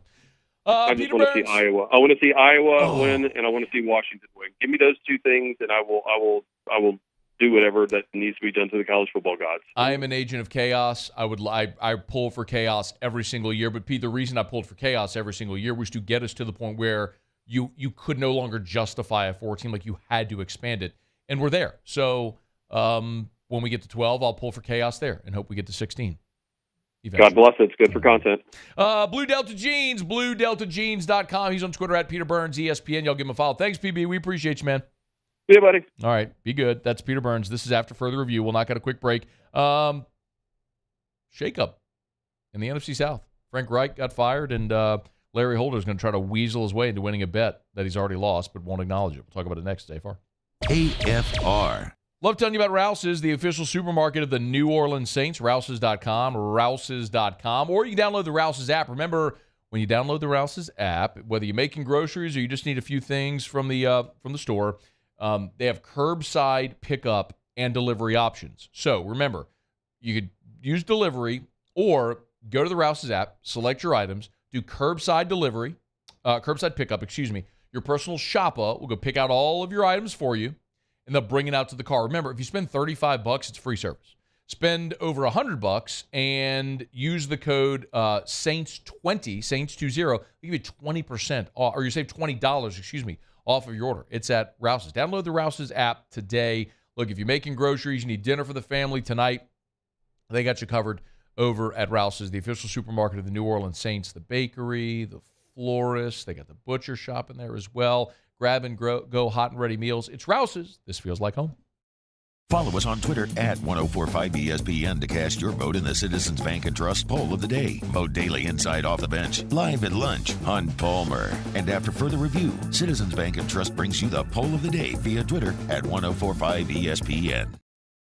Bayou Chrysler Dodge Jeep Ram has $20,000 off MSRP on new 23 Ram 1500 trucks. $20,000 off plus no payments for 90 days on new 23 Ram 1500 trucks. All with Bayou's 1 million mile warranty. The crew at Bayou Automotive is going to do right by you. The world's leaders in obesity research, obesity medicine, and obesity science are right here. We're doing something that no one's ever done, or trying to answer a question that no one's ever asked before. Pennington is a real jewel when it comes to research. We are finding the solutions to the world's worst chronic disease, which is obesity. Louisiana needs Pennington Biomedical. Electricity is all around us, and our families depend on it. Every day is sparked by the power of a cold drink or a warm meal, a movie night, and a comforting light at the end of a dark hallway.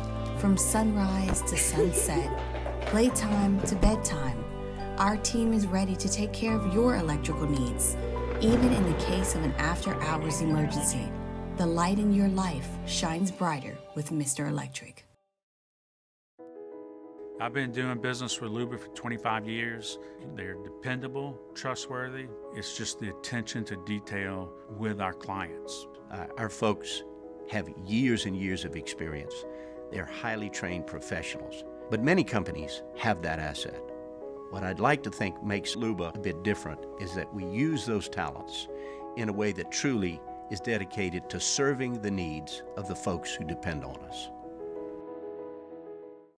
Gulf Coast Office Products is a nationally recognized Savin office equipment dealer based right here in Louisiana. Over 100 employees strong, Gulf Coast has the boots on the ground to support all vertical markets, from education, engineering, legal, and finance. With the latest in office technology, from desktop to production segment units, Gulf Coast and Savin have the perfect fit for you. Call 225-756-2644. That's 756-2644 for Gulf Coast Office Products.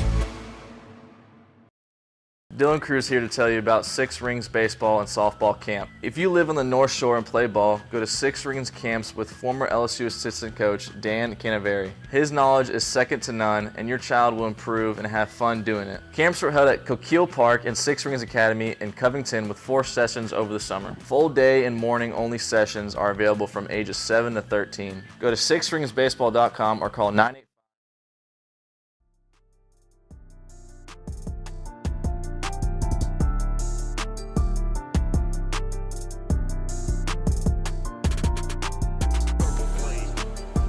After further review with Matt Moscona, presented by Relief Windows. Windows, doors, siding. Call 288-8138 or visit reliefwindows.com. All right, glad you're rolling along with us here on this Monday edition of AFR.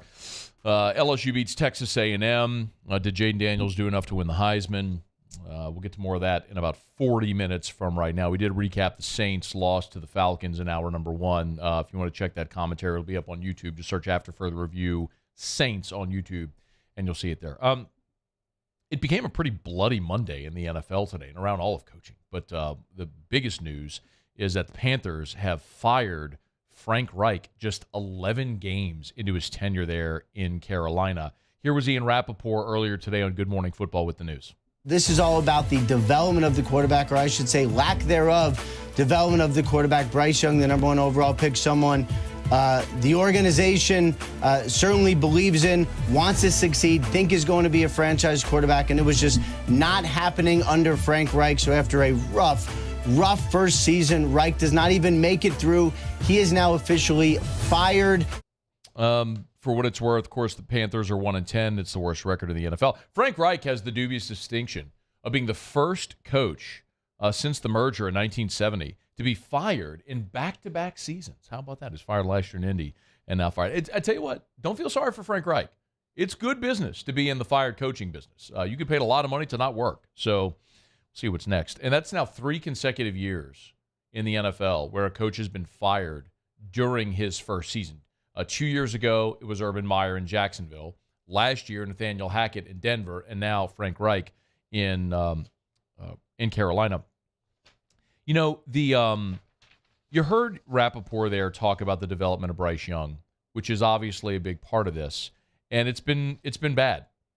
Young is 29th in the NFL in total QBR with a rating of 32. Near the bottom of the league in passer rating at 74.9. He's been sacked 40 times in 11 games. That's tied for the 5th most for a player through the first 10 games since sacks were first tracked back in 1963. So consider that. Since 1963, we're talking in the last 60 years, Bryce Young is tied for the 5th most times sacked through 10 games. Anyway, clearly there are problems in Carolina. They traded off all of their assets. They traded DJ Moore. They traded away draft picks. They traded away Christian McCaffrey. But they said the one thing you can't win without is a franchise quarterback. So they said, let's go get our franchise quarterback and build around him. But what was so interesting to me was specifically about this decision. Of course, David Tepper is the owner of the Panthers. When Jerry Richardson was forced to sell the team, sold it, Tepper bought it for more than $2 billion. And since he's been there, this is the second time he's fired a coach midway through the season. Last year, he did it with Matt Rule. Now he's fired, obviously, Frank Reich 11 games into the season. But remember, all the conversation around the draft, the scuttle around the draft, was that Carolina traded up to get the number 1 overall pick. But Frank Reich and David Tepper did not agree. The reports were that Reich wanted C.J. Stroud and Tepper wanted Bryce Young. And so there was disagreement. Now, ultimately, they decided on Bryce Young, and they tried to make nice. This was Tepper on day 1 of the draft when they made the decision, and they ultimately drafted Bryce Young. It was quick. It was literally it was pretty obvious. We already knew, but I went in, just asked him. It was really a 5-second conversation, and then we moved on to, okay, what's the plan next? What do we do next? Reich, meanwhile, was asked, did it take more convincing for him to want to draft Bryce Young? It wasn't like I took more convincing. I just am always committed to the process. It was very clear. I got hired, and then a couple weeks later, we were in draft meetings, and I sat in this meeting that Scott's running, and Scott and all the scouts are talking about all the quarterbacks. They're reading all of them. We're watching film. Scouts are talking about them, and basically Scott proposes a question at the end of that meeting, like, hey, if we trade up, where's our conviction? And it was unanimous with every guy in that room, starting from Scott on down, that Bryce was a guy. There's a lot said about the size. At the end of the day, there's a lot of factors that go into it, but we're coaches, we're scouts. We watch the tape, and when you watch the tape, Bryce Young's the best player. They had a unified front in that press conference after they used the pick. When there's that much smoke around the conversation, though, generally there's fire. And this would maybe point even more to that. Now, I think it also matters very much that C.J. Stroud is having, regardless of whether Reich wanted Stroud or not, the fact that Stroud is a legitimate, not only Rookie of the Year candidate, but MVP candidate at this point in his rookie season. And you could have drafted that guy and you picked Bryce Young instead. This is not to say that if C.J. Stroud were on the Carolina Panthers, this would be any different, because there's a dearth of weapons on that offense. They've got to get better.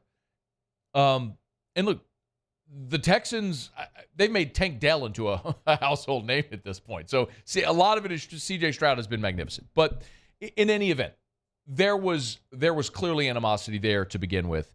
But, man, I'm not telling you have to be loyal to a fault. Like, the Saints are going through that right now. There's, I think, too much loyalty to the system and the process and the people that are there.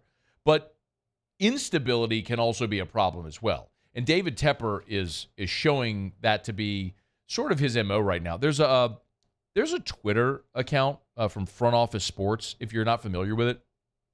And I found this fascinating a bit ago. So not only does David Tepper own the Carolina Panthers, he owns a soccer team as well. And forgive me if I don't know the name of the soccer team. I'm not a soccer guy. But they rolled through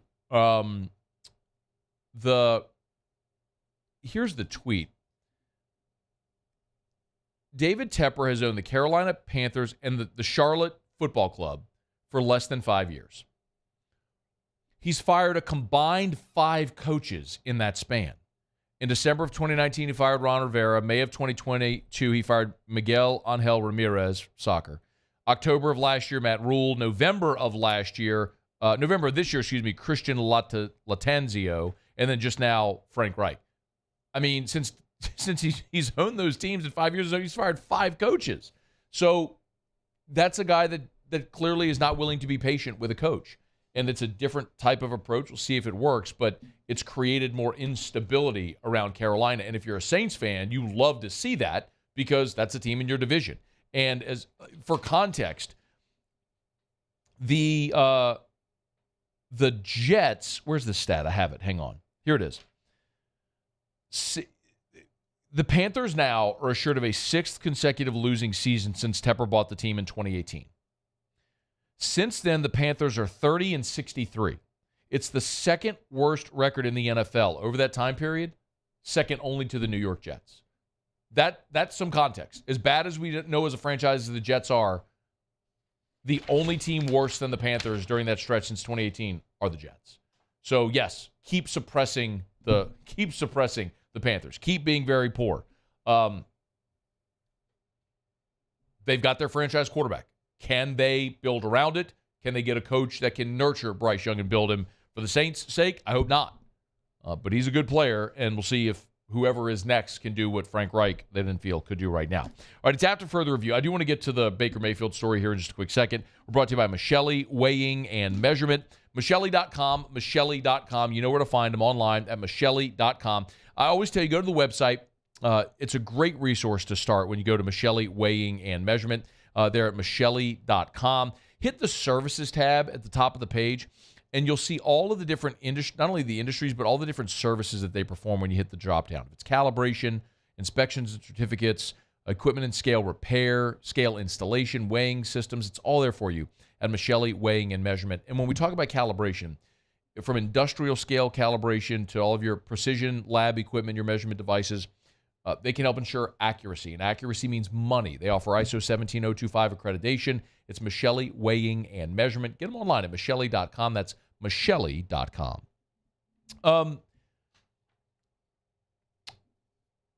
The Bucs lost again yesterday to Indianapolis. They fall to 4-7. I bring this up because on the first drive of the game, Baker Mayfield, there was a quarterback sneak, and there was a collision on the quarterback sneak. And during that play, Baker Mayfield injured his ankle. Leaves the game. Next drive, it comes back heavily taped, and he plays the rest of the game. They have an MRI, and thankfully, there's no damage to Baker Mayfield's ankle that the MRI showed. And I say thankfully because, of course, Larry Holder and I have a standing bet, which dates back, was this the beginning of this year or last year? 2 years ago? Yeah, no, this was after. When he was drafted. Yeah, I was about to say, this was the draft. So that would have been 2020. Long time ago. Or 2021, excuse me. He was drafted. Yes, the 2021 draft. Yes. Long time ago. This is more than 2 years standing now that Larry Holder and I have this bet. Would you play the wager there with Larry and me? $50 bourbon. Done. But how long does this bet last? Like 10 years? Look, what are your parameters? You said ever, so what do you want me to tell you? Like, would he ever start a game? I guess pigs could fly, and eventually Trask could start a game somewhere. Dan Orlovsky started games in this league. Could he start a game somewhere along the way? Okay, but he's never going to be a consistent starting quarterback in the NFL. I don't see it. Let's go 3 years if he's not a consistent starter at OU. Okay, so this is year 3. Mm-hmm. Is it fair to say that Kyle Trask is not a consistent starter in the NFL? It is more than fair to say that. And Muse hates me because I'd make weed jokes about him all the time. Although I did get you a date that might end up being your wife. We'll see. Knock on Formica. Jeez. We'll see. Hopefully she's listening. Did she listen to the show? No. Good. There's a reason too. But you're marrying her. Oh, God. Does she hate me?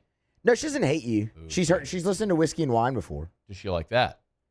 Yeah. I mean, who doesn't? It's hilarious. There's a lot of people that don't like. That's fair. I mean, it's an R-rated. It's like an R-rated movie. It's fair. not for everybody. I mean, T-Bob was making. Oh, yes, I was there. I was. Jokes I heard, this week that were hilarious, but yes, but not in.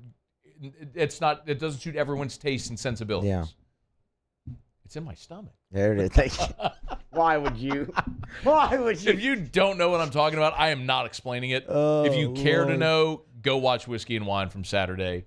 Yeah, that was pretty early on in there, like too. within the first 10 minutes of the show. Yeah. You will not be able to miss it.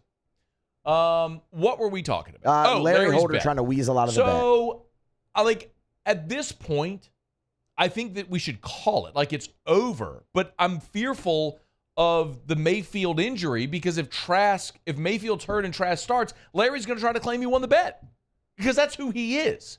I mean, he's the guy. You'll ever hear, like, at the top of the hour, the little kid going, "Yeah, loser, man." Play that. You have it? You're a loser, man. Yeah, that's Larry Holder's kid. And Larry videoed his kid doing that and posted it on social media. Like, that's appropriate. I mean, it was pretty funny, but I get. I'm not saying that. I get what you're saying. Would Miss Marilyn Musso, Marilyn? Yes, my mother. Okay, my mother. Okay, yes. I didn't know where we were going. Would Marilyn Musso film young Maddie Musso yelling at an adult, "You're a loser," so and then post on social media? No, probably not. Why not? Oh, I mean, she's just too sweet to do that. Because it's not an appropriate thing for a child to say. Now, I think it's hilarious, so that's why we play it all the time, and I think it's great. But the point being, that's the kind of person who would weasel out of a bet like this. I mean, he didn't even start it. He came into the game on Sunday, Trask? Yes, and then Mayfield came back the next drive. Well, no, I'm just saying, like, no, not from that. I mean, like, if Mayfield were hurt, hypothetically, and Trask had to start the rest of the year, Larry would stake claim to winning the bet. Yeah. And I'd be like, you can't do that. We're into year 3. He's never started a game, let alone become a consistent starter. It's over. It's been over. It was over before this year, if we're being quite honest. Thank you. And Muse hates me. Yeah. See? I just had vertigo. That's weird. I almost fell out of my chair. Got a little dizzy. You need a cup of water or something? All right. Look, I got my big gallon jug. I'm almost done, too. Look, This is a gallon jug, and it's got timestamps on it. I'm all the way down to like 7 p.m. right now. There you go. Oh, you're way ahead of schedule. This guy. That's why I go pee in every break. That's true. All right, it's after further review. Armani Goodwin, LSU running back, hitting the transfer portal. I want to talk about it next. AFR. AFR. Brought to you by Clegg's Nursery. Oh, if you weren't here, we did it on Friday, our family tradition. We went to Clegg's right there in Seagan, picked out our Griswold family Christmas tree. Actually, the Moscona family Christmas tree. Well, we might as well be the Griswolds, because if you see our house around Christmas, it kind of looks like the Griswolds. They had the poinsettia open house yesterday at Clegg's. Oh, y'all, it's time. Clegg's has Christmas trees, beautiful selection. From the 3 and 4 foot, like the tabletop trees, all the way up to 12 feet and higher trees. It's Clegg's Nursery. Get by any of the 4 locations. Get your Christmas tree. Listen, they do have the artificial, the pre-lit trees there as well. So if you're looking to buy a pre-lit tree, Clegg's has a selection of those as well. But if you want the real beautiful trees, their selections are incredible. These big, beautiful, full Christmas trees. What a great family tradition to be able to go and buy that Christmas tree and decorate it. We did that on Black Friday, and we wouldn't go anywhere else but Clegg's. They've got poinsettias and Christmas decor and everything you could possibly want to decorate your home for Christmas. It's Clegg's Nursery. Buy local, shop local at Clegg's Nursery. Bayou Ford is taking $10,000 off MSRP on all new 23 Ford F-150 Black Widow trucks, plus $2,750 discount APR and 5.9% for 72 months. All new Bayou Ford vehicles come with a 1 million mile warranty. The crew at Bayou Ford is going to do right by you. Life in Louisiana is a song. A symphony of sound, colors, and movement. Life is here, now. For life's moments, big and small, always there. The right card, the right care.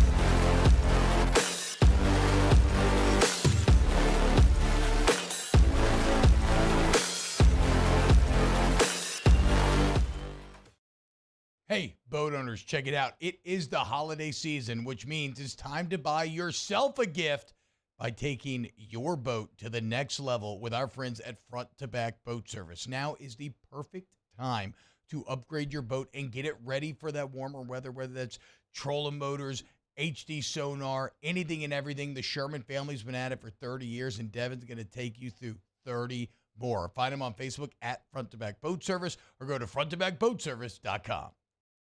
Electricity is all around us, and our families depend on it. Every day is sparked by the power of a cold drink or a warm meal, a movie night, and a comforting light at the end of a dark hallway.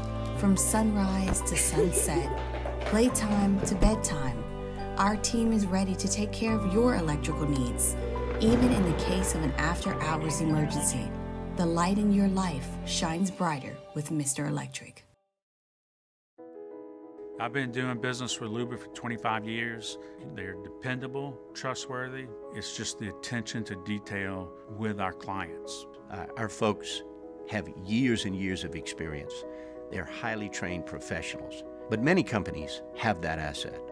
What I'd like to think makes Luba a bit different is that we use those talents in a way that truly is dedicated to serving the needs of the folks who depend on us.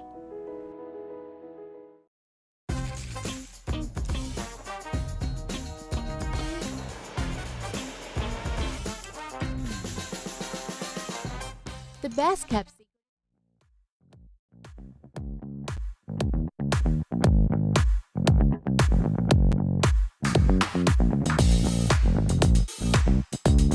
After further review with Matt Moscona, presented by Relief Windows. Windows, doors, siding. Call 288-8138 or visit reliefwindows.com. The transfer portal window opens on Monday, a week from today. So that's when players can formally enter the transfer portal. We know one LSU player that has already made his declaration that he will be leaving LSU, going to the portal, and that is running back Armani Goodwin. Goodwin's a junior who signed with LSU back in 2021. As a freshman, played in 6 games. As a sophomore in 2022, Brian Kelly's first year, played in 7 games and actually led LSU among running backs at 6.4 yards per carry. When Goodwin was healthy, he was a very strong, physical, good runner. He was a top 100 player in the country when he signed with LSU. As a matter of fact, in the composite, he was number 80 overall in the country and the 6th best running back he was the 90 in the composite, the 95th overall player and the 7th best running back. Auburn, Arkansas, Florida State were all after him when he signed with LSU. So Armani Goodwin was a guy that was highly touted, highly regarded, heavily recruited, picked LSU, came at a time where you were thinking, obviously in 2021, John Emery was suspended for that season. You were thinking, okay, this could be the guy that sort of takes the baton and emerges, and injury didn't really allow it. Then in 2022, of course, we saw Josh Williams take advantage of that opportunity. And then this year you had this glut of running backs where you bring in Logan Diggs from the transfer portal and everybody comes back. John Emery comes back. Armani Goodwin was coming off of injury, which we'll touch on in a second. Josh Williams was obviously back. Noah Cain returned. You signed your 2 freshmen. And we spent so much of this offseason and fall camp asking Brian Kelly, what are you going to do with 8 running backs? You know what I mean? Like, it's such an anomaly to see 8 scholarship running backs. And Brian Kelly just consistently said that eventually experience usually wins out in these types of things, and it'll work itself, and it did. And Logan Diggs emerged as the best running back on the team and played the lion's share of the snaps. You had guys like Josh Williams, Noah Cain, John Emery as veteran players. And then we got to see a little bit of the young guys, mostly in mop-up duty. But Caleb Jackson had some moments, returned kicks as well this year. But Goodwin never saw the field. And if you remember, back in 2022, it was that leg injury, that hamstring, that cost him roughly half of that season. A season where he averaged almost 6.5 yards a carry. He was a very talented, gifted, strong runner, but he just couldn't overcome that injury. And he finally got back on the field late last season, and then against Arkansas, he tore his ACL. In November of last year against Arkansas, he tore his ACL. And so it was a bit odd because we saw Armani Goodwin in fall camp. And he was going through some of the drills. It was just evident, clearly, that he wasn't going to win reps in the rotation, was still coming off that injury. So this ended up being what effectively amounts to Armani Goodwin's redshirt year. Now, keep in mind, Goodwin was not in college during the COVID year, so he does not have the COVID year. So he played 2. This is his redshirt year. So wherever he goes, he has 2 to play 2. Effectively is how it will work wherever he lands after this. Because this, in effect, was his redshirt year. Now, could he get a medical redshirt? Yes. In theory, he could get a medical redshirt year and play an extra year, but that's something that he'll have to determine in time if he wants to do. So I completely understand why Armani Goodwin is leaving to go find a new place to play. If you just look at the running back room for next year, this is kind of how it shakes out. Remember, Noah Cain and John Emery are out of eligibility. I don't want this to be confused with Emery because, remember, he missed the 2021 season due to the academic ineligibility, but that counts as a year. That you can't use that season as your redshirt year. That counts as a year of eligibility reduced from him. So he played in 2019. He played in 20, which was the COVID year. 21 counts. So that would have been his second. Then 22 would have been his third year. Obviously, then the COVID year he used this year. So John Emery ended up playing what amounts to 5 seasons. So his eligibility is done. So Cain and Emery are done. They have no more eligibility, so they're leaving. Josh Williams could return for a 6th season. He redshirted in 19.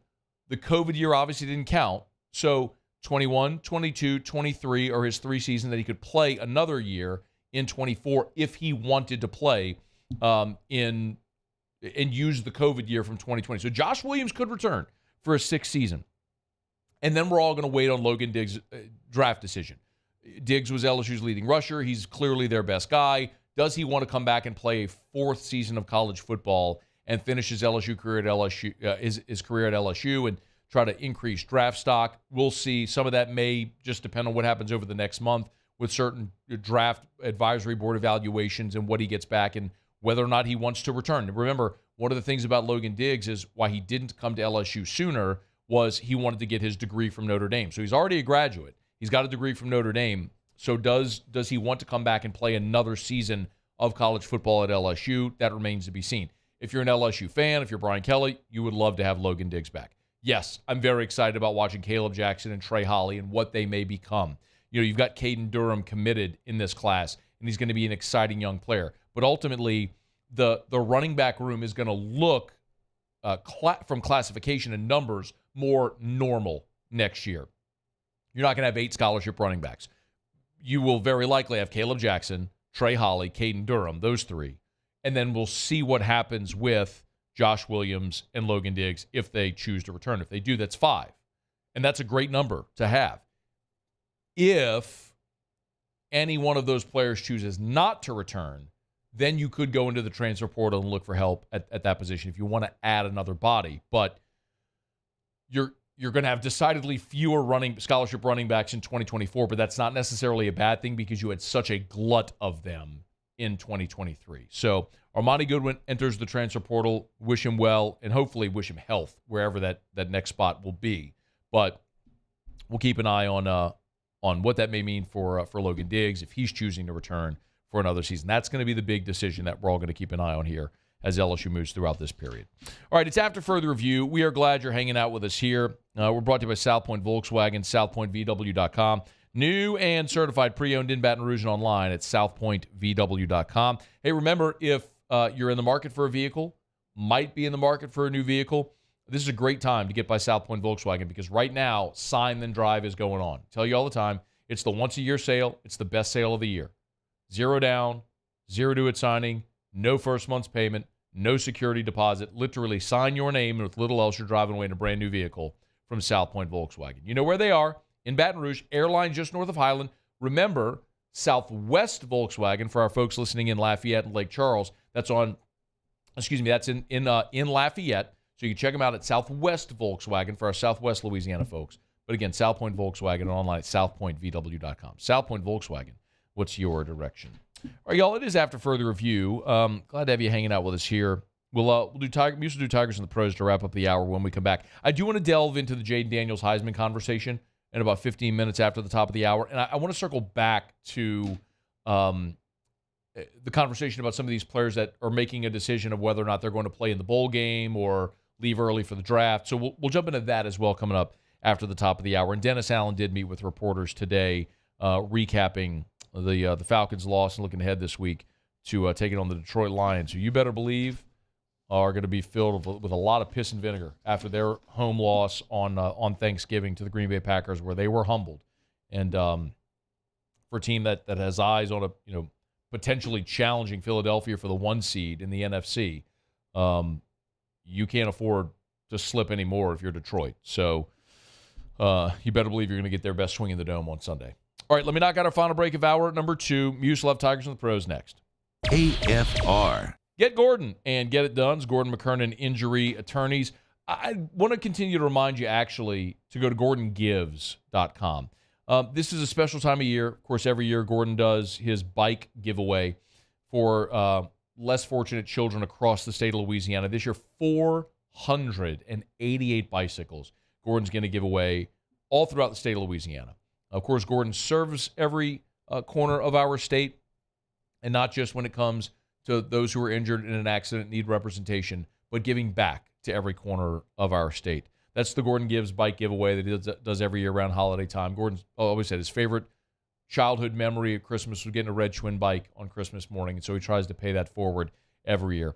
The entry periods: Alexandria, Lafayette, Lake Charles, Monroe, Shreveport. You have until November the 30th, so a few more days, 3 more days. Baton Rouge and Hammond, you'll have until December the 7th. Go to GordonGives.com. You'll see the entry form right there. GordonGives.com. Get Gordon and get it done. I've been doing business with Luba for 25 years. They're dependable, trustworthy. It's just the attention to detail with our clients. Our folks have years and years of experience. They're highly trained professionals. But many companies have that asset. What I'd like to think makes Luba a bit different is that we use those talents in a way that truly is dedicated to serving the needs of the folks who depend on us. There it is, the extra mile, on the border of expected and extraordinary for those willing to go further, like vans customized for work or play, with safety and tech to keep you connected. Supported by a 5-star sales, service, and finance team, and backed by the 1-star you know. So go the extra mile. It's never crowded, because so few have what it takes to go there. Mercedes-Benz Vans. The Windsor Senior Living Community in Mandeville, Louisiana is a beautiful, vibrant apartment community geared toward seniors. They are nestled right in the heart of Mandeville, where seniors live a more carefree lifestyle in spacious apartments with the peace of mind that comes from having a little extra help. Call the Windsor at 985-624-8040 to schedule a lunch and tour. Come see how the Windsor can be your passport to peace of mind.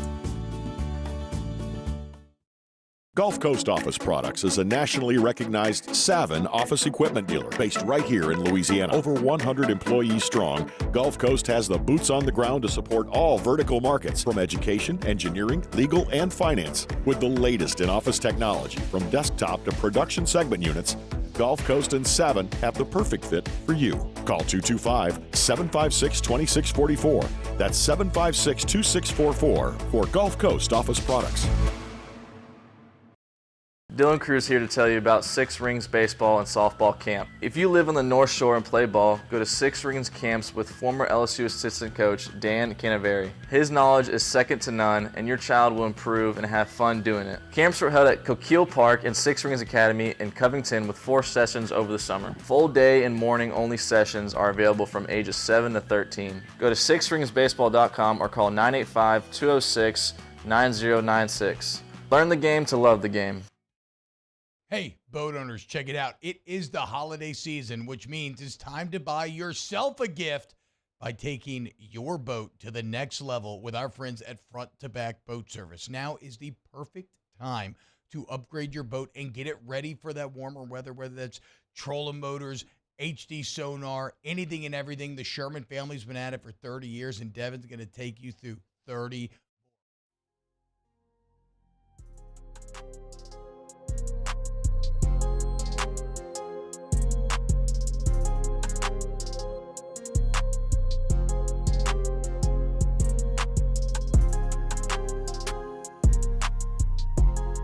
After further review with Matt Moscona, presented by Relief Windows. Windows, doors, siding. Call 288-8138 or visit reliefwindows.com. All right, wrapping up hour number 2. Muso as Tigers in the pros.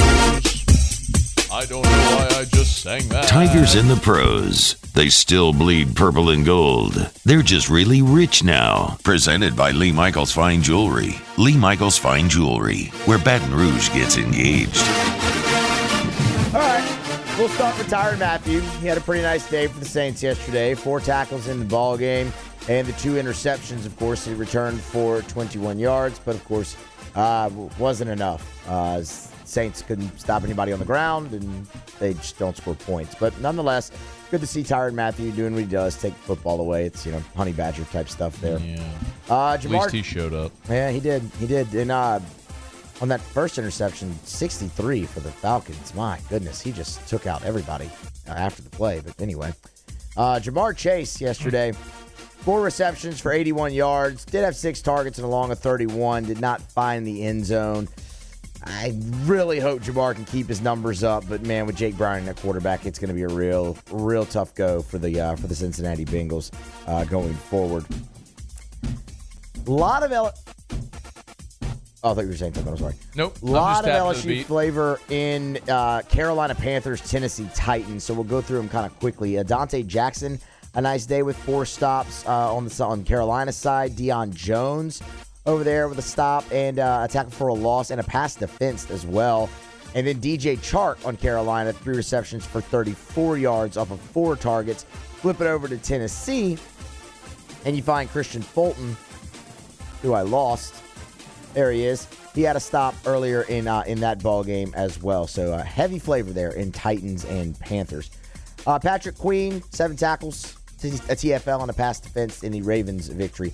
NBA, little update here on Cam Thomas, and it's positive. Okay. Positive. It's not great, but it's positive.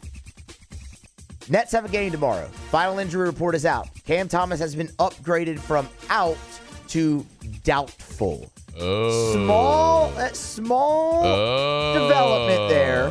He's dealing with that left ankle sprain, but that is an upgrade, and Nets fans seem to be pretty excited. We'll wrap it up with Naz Reid last night, 12-6 off of four made shots in the ball game. Would add a steal in the game as well. +4 in 22 minutes of action from the bench, and the Timberwolves got another victory. Naz Reid? Just did. That's Tigers in the Pros. Presented by Lee Michaels Fine Jewelry.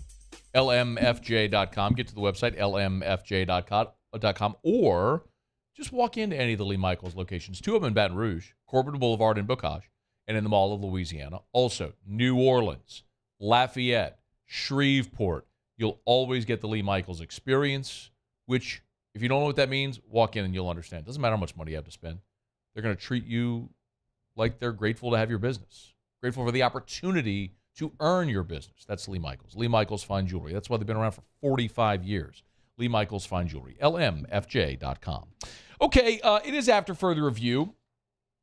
Oh, go. Muse. AFR. Put a button on hour number 2. Brought to you by Shawbills, Tire and Auto Service. ShawBillsTire.com. ShawBillsTire.com. Got my little Shawbills hat right here. Love it. Love the Shawbills trucker hat, too, with the patch on the front. It's really good. There it is right there. Erica's brakes squeaking right now. She said, hey, brakes are squeaking. Need help. No worries. You know where we're going? Shawbills. You can book service online, schedule service online at ShawBillsTire.com, ShawBillsTire.com. They make it very easy. Not only are they great to work with, and they have their, I tell you all the time, the customer bill of rights. Those are guarantees to every customer at Shawbills that you're entitled to just by doing business with Shawbills. They have the Charlie's Dozen, which are a dozen benefits extended to you and your family when you buy tires at Shawbills. They make it easy. Go to the website. They have a little chat button right there. You want to text with somebody, chat, you can do it right on the website, ShawBillsTire.com. Shawbills, where we keep you rolling. I'm Chris Nakamoto, and here's what I'm working on for my stories on WBRZ Channel 2 tonight. State, local, and federal law enforcement officials are searching for 2 juvenile murder suspects who escaped from the Juvenile Detention Center Saturday. It's the second escape this month involving one of the same individuals. Tonight, the mayor says security changes and upgrades are being made to prevent this from happening again. I'm Chris Nakamoto from WBRZ. Watch more tonight on WBRZ Channel 2. Bayou Ford is taking $10,000 off MSRP on all new 23 Ford F-150 Black Widow trucks, plus $2,750 discount APR and 5.9% for 72 months. All new Bayou Ford vehicles come with a 1 million mile warranty. The crew at Bayou Ford is going to do right by you. His name was King. He had a horse along the countryside. I saw him ride. One day they found him. When it comes to ending cancer, we push forward, always working together for you. That's why our cancer experts at Otter have clinically integrated with MD Anderson Cancer Center. This means advanced cancer care, including access to life-saving clinical trials and integrating care to treat the whole you. Introducing Otter MD Anderson Cancer Center. Long live you. The importance of doing this Fortified program and offering it to people down here is, number one, the only real chance you're going to get to do this is when you put on a new roof or build new. And through companies like HUDCO, who's kind of leading the way in this thing, it's going to offer the customers a huge advantage in the insurance market and the price of their insurance.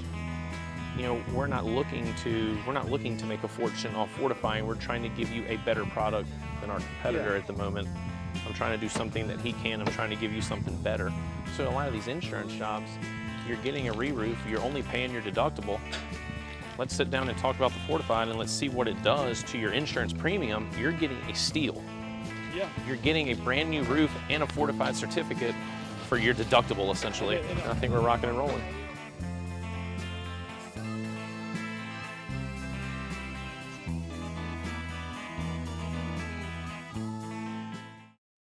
Electricity is all around us, and our families depend on it. Every day is sparked by the power of a cold drink or a warm meal, a movie night, and a comforting light at the end of a dark hallway. From sunrise to sunset, playtime to bedtime, our team is ready to take care of your electrical needs. Even in the case of an after-hours emergency, the light in your life shines brighter with Mr. Electric.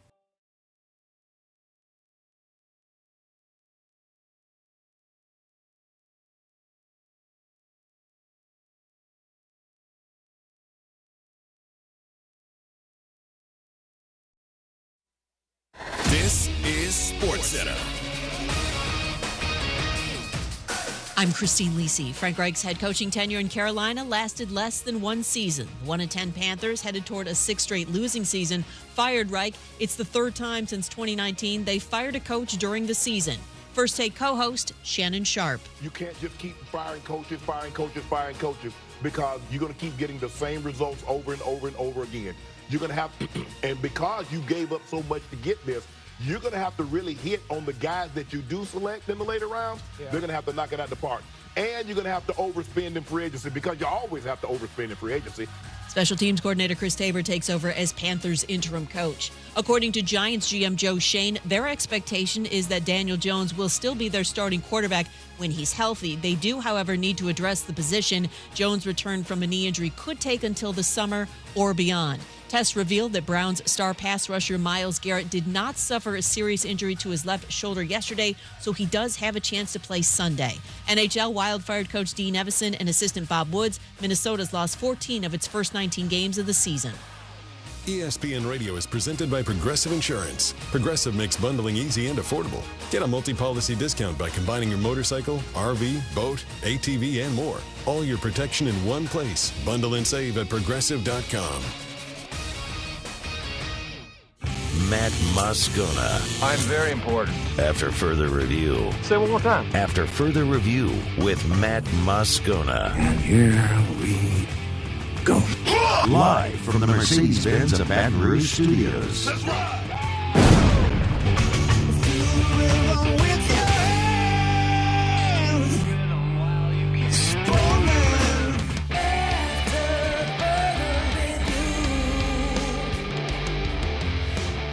Hour 3, off we go. Welcome aboard. Glad you're with us. It's AFR, presented by Relief Windows. I'm Matt. You're a loser, Matt! Hey, shut up, kid. Paul O'Neill. They're chanting Paul O'Neill's name. Yusuf. And Mr. Toby Tompley.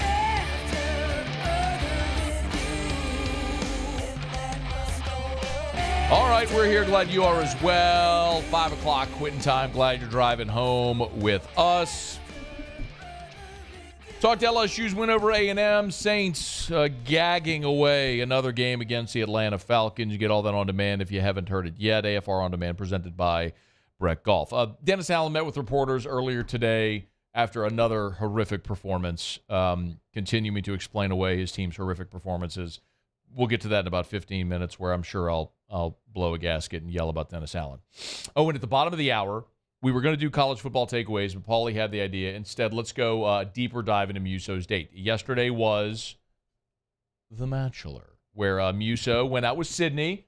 They went to the Aqua concert. All the things we've been talking about for weeks now. Two hearts, lonely wandering the path of life, destined to collide at the Aqua concert. Nothing says love like European techno. Next time on The Bachelor. Okay, so Muse will give us all of the deets. All of them deets. Bottom of this hour. 27 minutes from right now, be here. Okay, couple things. After LSU, the win over Texas A&M, there were probably, I would assume in some order, 3 things that you're most concerned about. Number one, what is Jaden Daniels Heisman chances? What are the odds right now? staff changes, which seem inevitable, and where's LSU going to go in the bowl game? Who's going to play? So let me touch on each of those here. First things first. The Heisman conversation is not great, and it's kind of what we thought, where Bo Nix played on a standalone window on Friday night. Everybody watched, and he played really well, and Oregon beat Oregon State. Went into Friday with Jaden Daniels as the leader in the betting odds. By Friday after that game, it was a virtual dead heat where Bo Nix had taken the lead in some of the sport books, and Jaden had a lead in several of the others. By the time you got past the LSU Texas A&M game on Saturday and into today, Bo Nix is a consensus betting favorite now to win the Heisman Trophy, and the lead's growing a bit. As of right now at DraftKings, Bo Nix is minus 160, and Jaden Daniels is plus 130. So for those that don't bet, you don't know what that means. It means you'd have to bet $160 to win 100 on Bo Nix. And for Jaden, if you bet 100, you'd win 130. So Bo Nix, while it's not a massive lead, the lead is growing, at least at the sportsbooks. Now, what's interesting, I did hear, I was listening to Jimmy and Charlie earlier today on Live at Lunch, and they were speaking with one of the odds makers from one of the sports books, and they were asking a question about those odds. And well, essentially, I'm paraphrasing here, but the answer was the odds have shifted based on not necessarily what the sports book's opinions are, but based on the money coming in. So there's been a lot of bettors that watched Bo Nix in that performance on Friday night, and likely also assumed that with Bo Nix having another opportunity to play this weekend on Championship Saturday in a rematch against Washington, whereas Jaden Daniels isn't going to have that opportunity, money is coming in on Bo Nix, which is why you've seen the odds grow. The public has been wrong before. I think if you're an LSU fan and you want Jaden Daniels to win the Heisman, there's two things. Number one, most importantly, you want Bo Nix to struggle and Oregon to lose to Washington on Friday night in Las Vegas. That's the most important thing that could happen. Because if Nix struggles and Washington beats Oregon, then I think Jaden Daniels wraps it up. Number two, I think LSU has done a really, really good job of promoting Jaden Daniels. If you haven't seen it, LSU did launch a website, which is essentially it's a landing page stating Jaden Daniels' case for Heisman. It's thatkidjaden.com, thatkidjaden.com. You go to the website, and it explains everything. There's videos about him. There's with him. There's all the stats that you would possibly need, comparing Jaden to the other finalists this year or who the other presumed finalists are going to be. Jaden leads the country in total yards, total touchdowns, passing touchdowns, rushing yards for a quarterback, passer rating, which is an NCAA record, plays of 20 or more yards, QBR, yards per passing attempt, yards per carry, yards per play, expected points added, points above average, weighted EPA per play. I mean, I'll say it again. There's an objective nature of this. Jaden Daniels has been the most outstanding player in college football. He has, objectively, again, look at all of the numbers in the stat accumulation against the seventh best schedule in college football, and Jaden Daniels has been objectively the most outstanding player. The subjective nature of how you interpret all these stats, though, i.e. wins, team success, is what's going to ultimately sway voters one side or the other. So LSU's doing their part for what it's worth, but Bo Nix has the lead, and if you want to make sure that Jaden locks up the Heisman, you just got to hope that Washington and Michael Penix rise up, have an awesome day, and beat Oregon for the Pac-12 championship. As far as staff changes go at LSU, I have operated under the assumption since the Ole Miss game that there was going to be a change at defensive coordinator. And my reason has always been the same. I'm not breaking news. I'm not telling you something I know. I've just, since that game, looked at LSU defensively and said, you can't give up 700 yards and have the worst defensive performance ever in program history and keep your job. I'm talking about Matt House here. I'm not pounding the table. I'm not saying fire the coach, all that sort of stuff. My opinion is I think LSU would benefit from a change. I do. For whatever reason, Matt House's message this year didn't take with the players. They weren't able to execute what he was trying to do. And there were clearly games where they didn't do enough. I understand LSU doesn't have the best talent. This doesn't look like an LSU defense. And that's fine. So my expectations aren't that this LSU defense should have been a top 10 defense in the country or even a top 20 or 30 defense in the country. But you can't be the worst defense we've ever seen.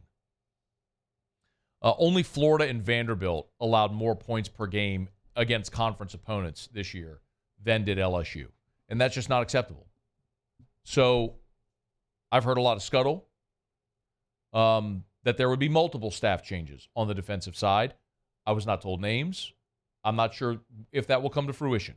After the game, Brian Kelly was asked about, if there would be staff changes. Here's what Brian Kelly said after the game.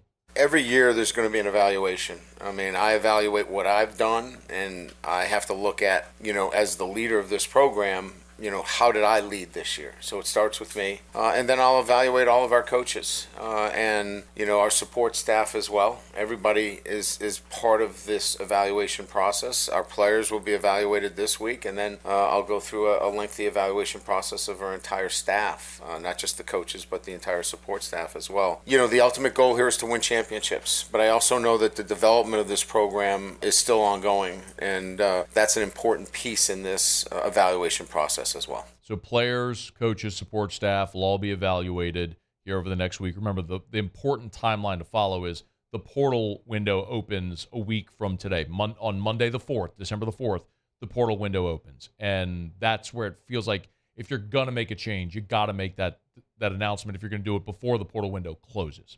And look, for whatever it's worth, we've talked a lot, and I know I've used the term the worst ever. Just for context, remember, 2020 was the worst LSU defense we've ever seen. They played 10 games that year in the COVID year, and they were all conference games. So remember, that defense didn't have the luxury of playing a Grambling, an Army, a Georgia State to lower those averages, right? So those were 10 conference games. And that team allowed 34.9 points per game. So just a fraction of a point under 35. So 34.9 points per game. This team, against 8 conference opponents, allowed 33 per game. So 2020, against an all-SEC schedule, allowed 2 more points per game on average than this one did. So take whatever metric to compare and contrast you want, who was the worst. Like 2020 and 2023 are the 2 worst defenses any of us have ever seen. 2008 was awful. 1998 with Lou Tepper and 99 were awful. But they pale in comparison to how bad 2020 was and how bad this one was. Lou Tepper didn't keep his job after 1999. Bradley Del Pivito, Doug Mallory didn't keep their jobs after 2008. Bo Pelini didn't keep his job after 2020. It's hard to justify bringing back Matt House after this. So I will continue to assume there's going to be a change. And if Brian Kelly decides not to make a change and keep the status quo, he better have a damn good explanation and a very well laid out and explained plan for how he's going to overcome that. Otherwise, he will completely lose faith from this fan base, and that's justifiable too. Because seeing something as bad as this year's LSU defense was and keeping things status quo, it doesn't even feel like a sensible option. So we'll wait for this evaluation period and see what ultimately Brian Kelly elects to do. Okay. It's after further review. Let me knock out a quick break. I want to come back, and I'll get to what Dennis Allen had to say today. But I want to come back as well because we're running out of time. I want to talk about the bowl projections for LSU and what some of LSU's more prominent players have said about their plans, whether to play or not to play in the bowl game. So we'll get to that as we continue on AFR.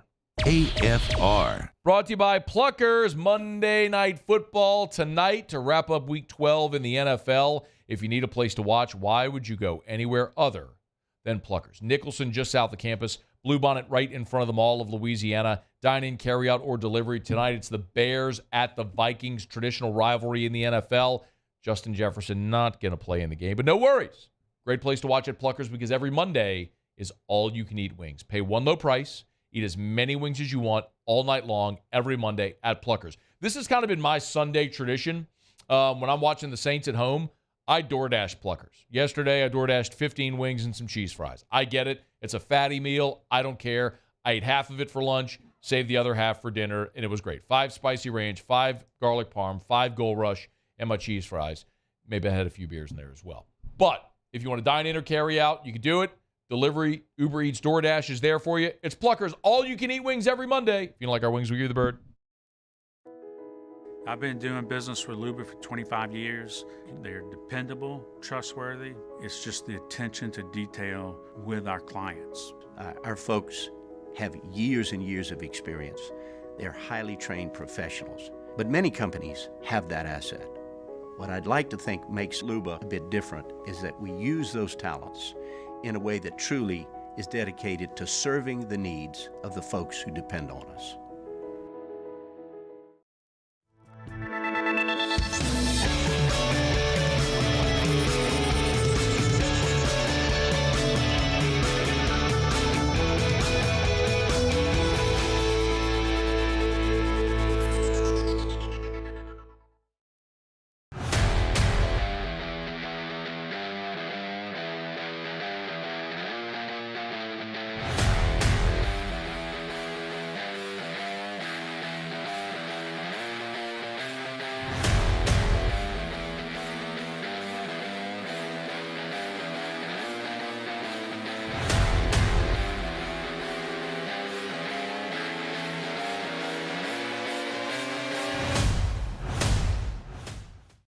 Gulf Coast Office Products is a nationally recognized Savin office equipment dealer based right here in Louisiana. Over 100 employees strong, Gulf Coast has the boots on the ground to support all vertical markets, from education, engineering, legal, and finance. With the latest in office technology, from desktop to production segment units, Gulf Coast and Savin have the perfect fit for you.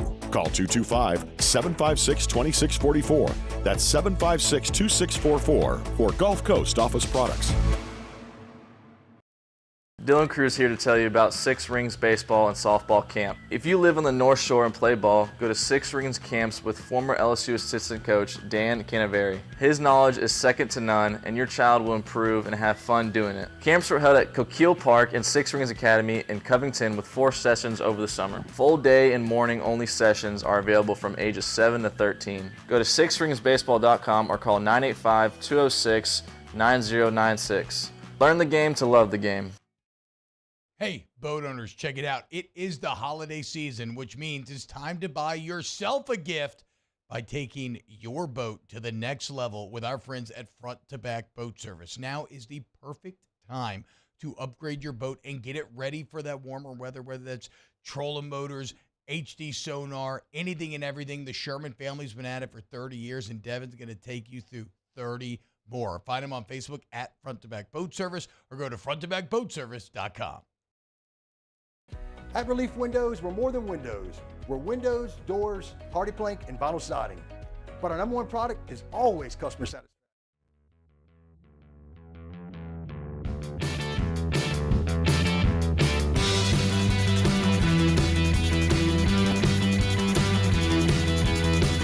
After further review with Matt Moscona, presented by Relief Windows. Windows, doors, siding. Call 288-8138 or visit reliefwindows.com. The LSU regular season has come to a close. Tigers are 9-3. They'll have a chance to polish off back-to-back double-digit win seasons if they can win a bowl game. Big question now is, in what bowl game will they play and what players will they have available? Everybody's kind of keeping an eye on bowl projections, and there's a general consensus here that LSU is going to end up in the Rely Quest. The Rely Quest is the former Outback Bowl, so it's the Tampa game that's played at 11 a.m. Central on New Year's Day. I'm just scrolling through this, and hat tip to I'm just looking at who aggregated this. This was LSU Tiger Wire that aggregated this, so I'll just run through this quickly. USA Today has LSU in the ReliaQuest Bowl against Clemson. ESPN has LSU in the ReliaQuest Bowl against Wisconsin. One writer has LSU against Wisconsin. The other has LSU against Notre Dame. CBS Sports has LSU in the ReliaQuest Bowl against NC State. 247 Sports has LSU in the ReliaQuest Bowl against Notre Dame. The Action Network has LSU in the ReliaQuest Bowl against Notre Dame. Fox Sports has LSU in the ReliaQuest Bowl against Notre Dame. Getting a trend here. Athlon, ReliaQuest Bowl against Notre Dame. That is a dream matchup scenario for the bowl organizers and the TV networks. I don't know that for LSU or Notre Dame that makes sense at all. But for bowl games that are becoming increasingly less attended, if your objective is to sell tickets, well, Notre Dame's a national brand, obviously, and they have fans everywhere. And so not only will they travel, because South Bend sucks generally, but South Bend really sucks in January, in the winter. So will people go from South Bend or from wherever they may live to Tampa? Yes. Will you draw a bigger crowd with Notre Dame LSU as opposed to Notre Dame or LSU NC State? Yes. LSU Clemson is appealing, to be sure. That'd be a rematch of the championship game from 4 years ago. And you have two popular brands, but you have two programs there that are not going to be excited to be playing in that game. So you may not draw the actual attendance that you'd hope, but the TV number of LSU Clemson would be an appealing matchup.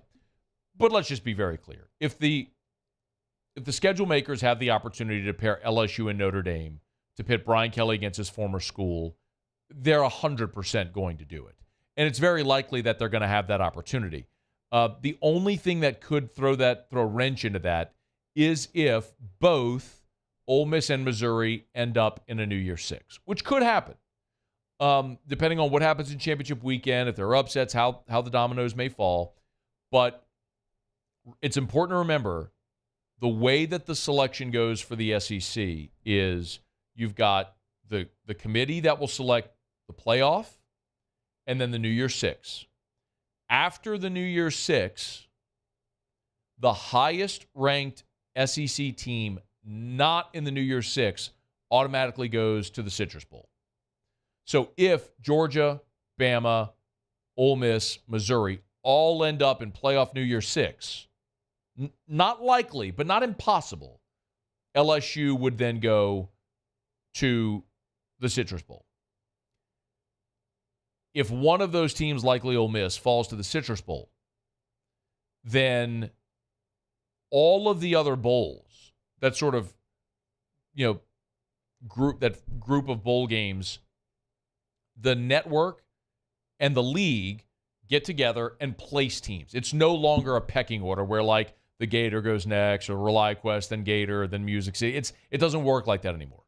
They sit down in a room and say, okay, what's the best matchups that we can create based on like who wants to go where against what matchup that would draw the best ticket sales, TV ratings. So whereas we used to look at bowl games in a pecking order, it's just not like that anymore. Where like the perception is Gator or ReliaQuest is better than Texas Bowl, that's just not how it works anymore. It's more about creating the best, most appealing matchup.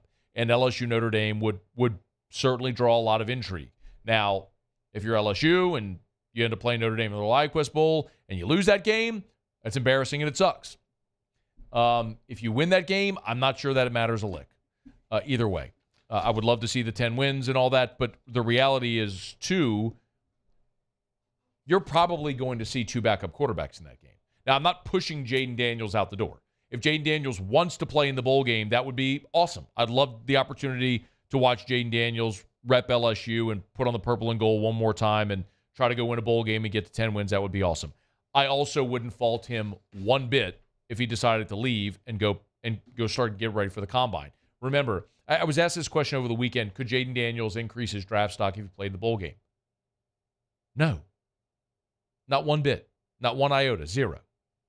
Jaden Daniels has put out enough film that NFL teams know what he is. There is nothing that Jaden Daniels could do in a bowl game that would improve his draft stock. The only thing that could potentially happen is, knock on wood, if he got hurt, it could lower his draft stock. So there's no benefit career-wise to him playing. It's just, do you want to go run out there and rep LSU one more time? And if you do, God bless. It's his decision. Let him make the decision he wants. But if he would rather take the month of December and use that to get ready for Senior Bowl Combine as opposed to getting ready for a bowl game against an opponent, then I don't blame him at all. Because where Jaden Daniels has the potential to go from first-round pick to, like, could you be the third quarterback taken? Could you bump your way into the top 10?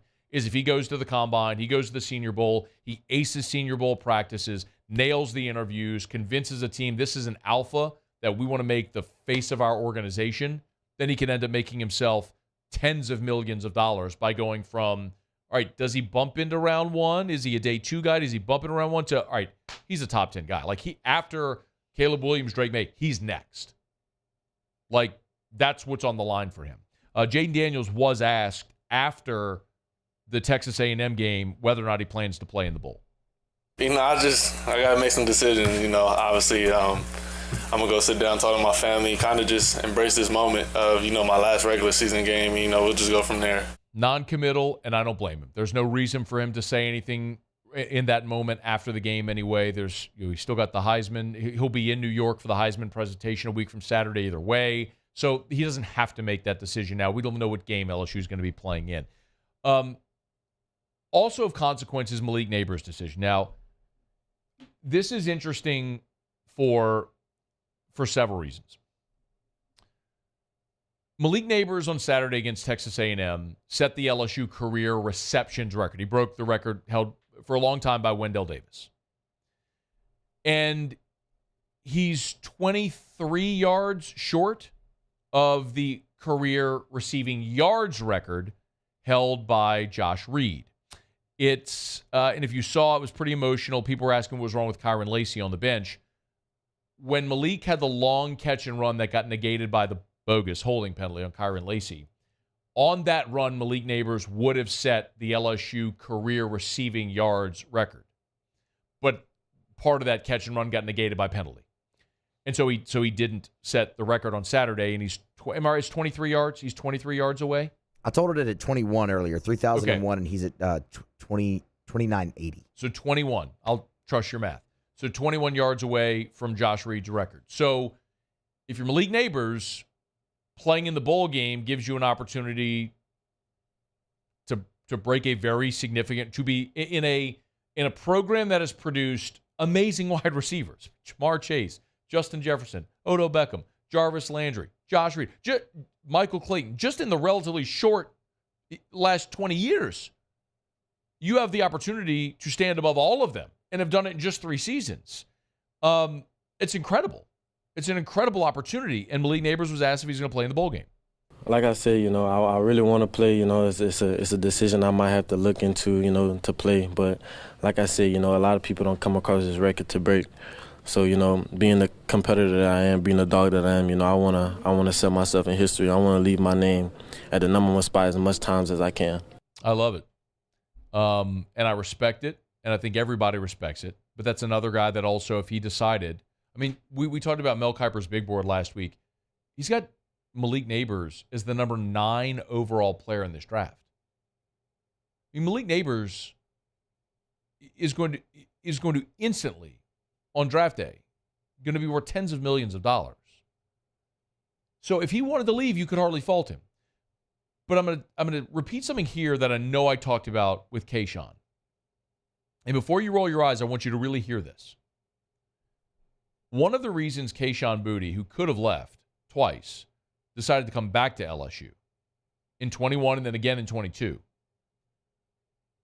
was, for him, a guy from the Lafayette area.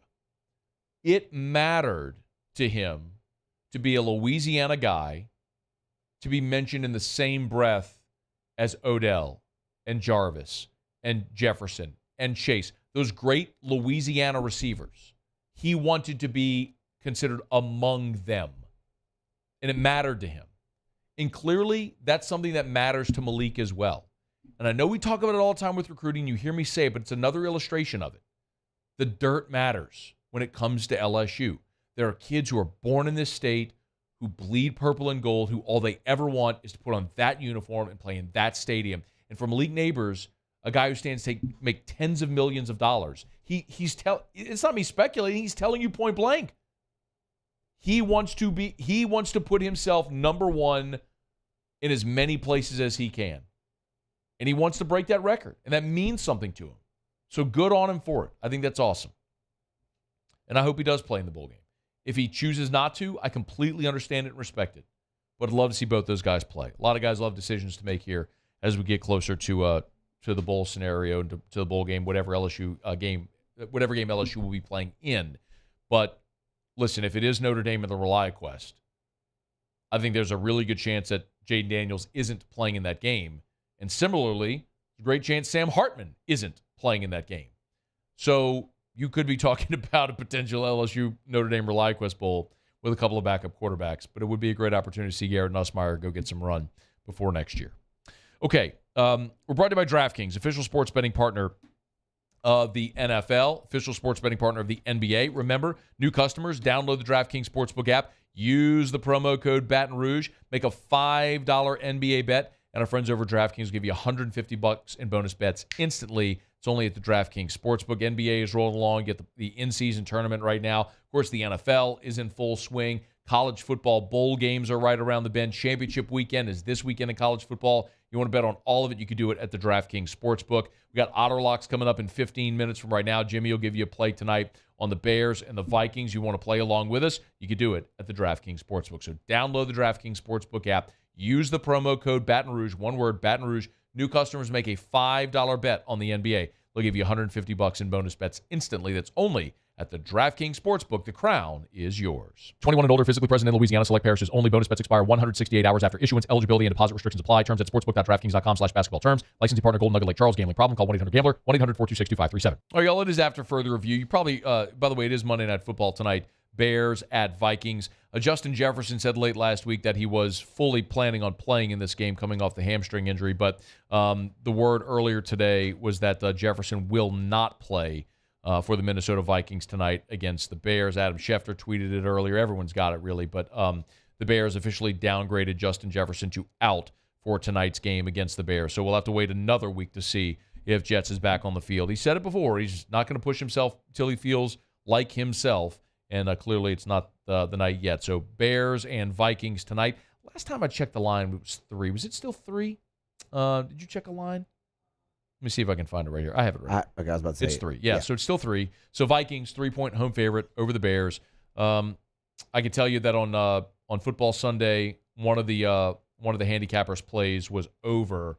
And they got it at 43.5. I got it yesterday at 44. Right now it's 44.5. So if you're interested in playing the total, odds coming up in 15 minutes. We'll see where Jimmy's money lies on the game tonight with the Bears and the Vikings. You played at the DraftKings Sportsbook. Okay, well, now I got a quick break. Come back. I'll let you hear some of what DA had to say today, and we'll find out how Muso's date went for the Bachelor.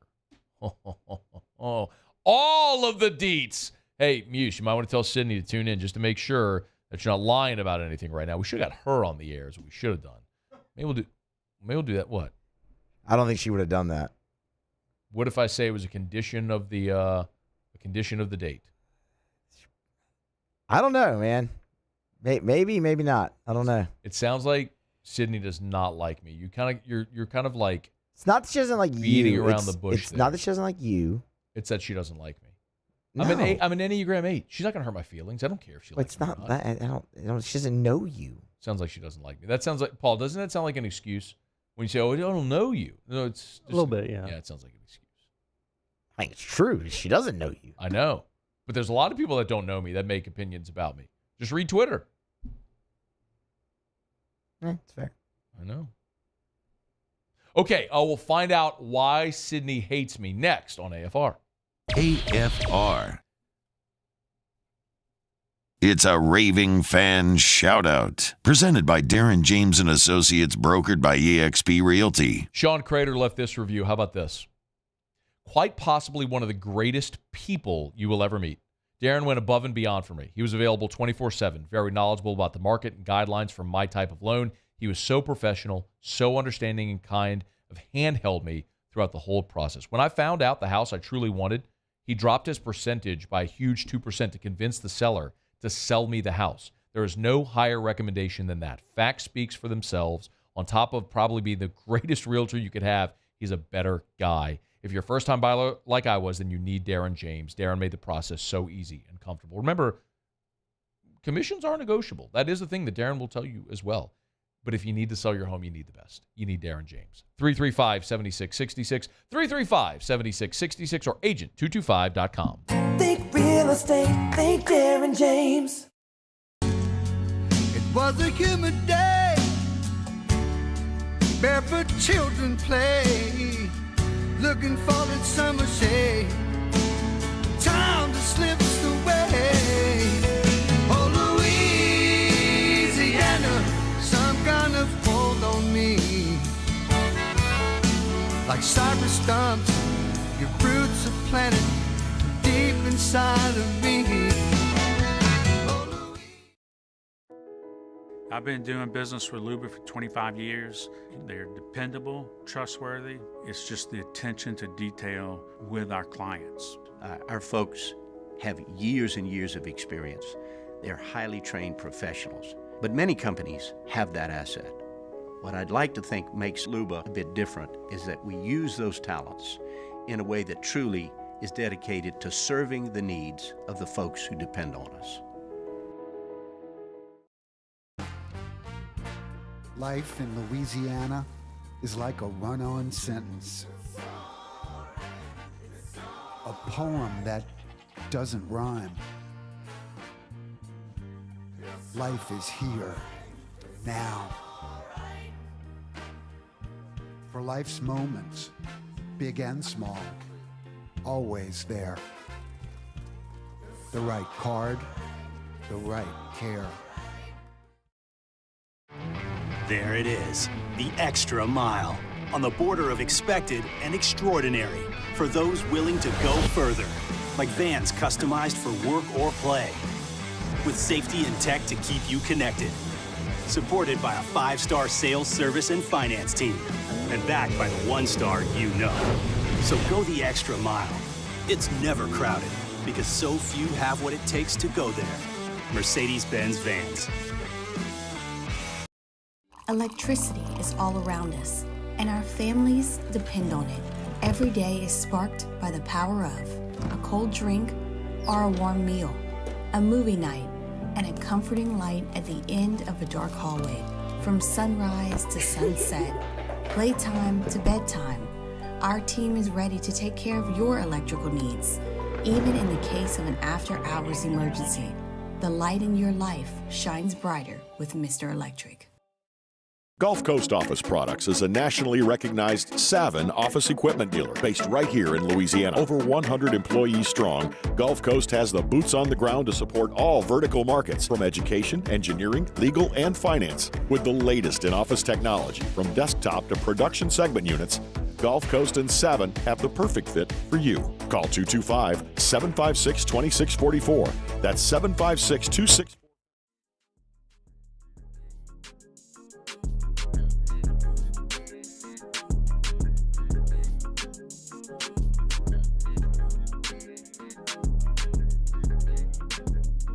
After further review with Matt Moscona, presented by Relief Windows. Windows, doors, siding. Call 288-8138 or visit reliefwindows.com. Dennis Allen met with reporters on Monday, a day after the Saints pissed down their leg and lost a game in Atlanta to fall out of first place in the division.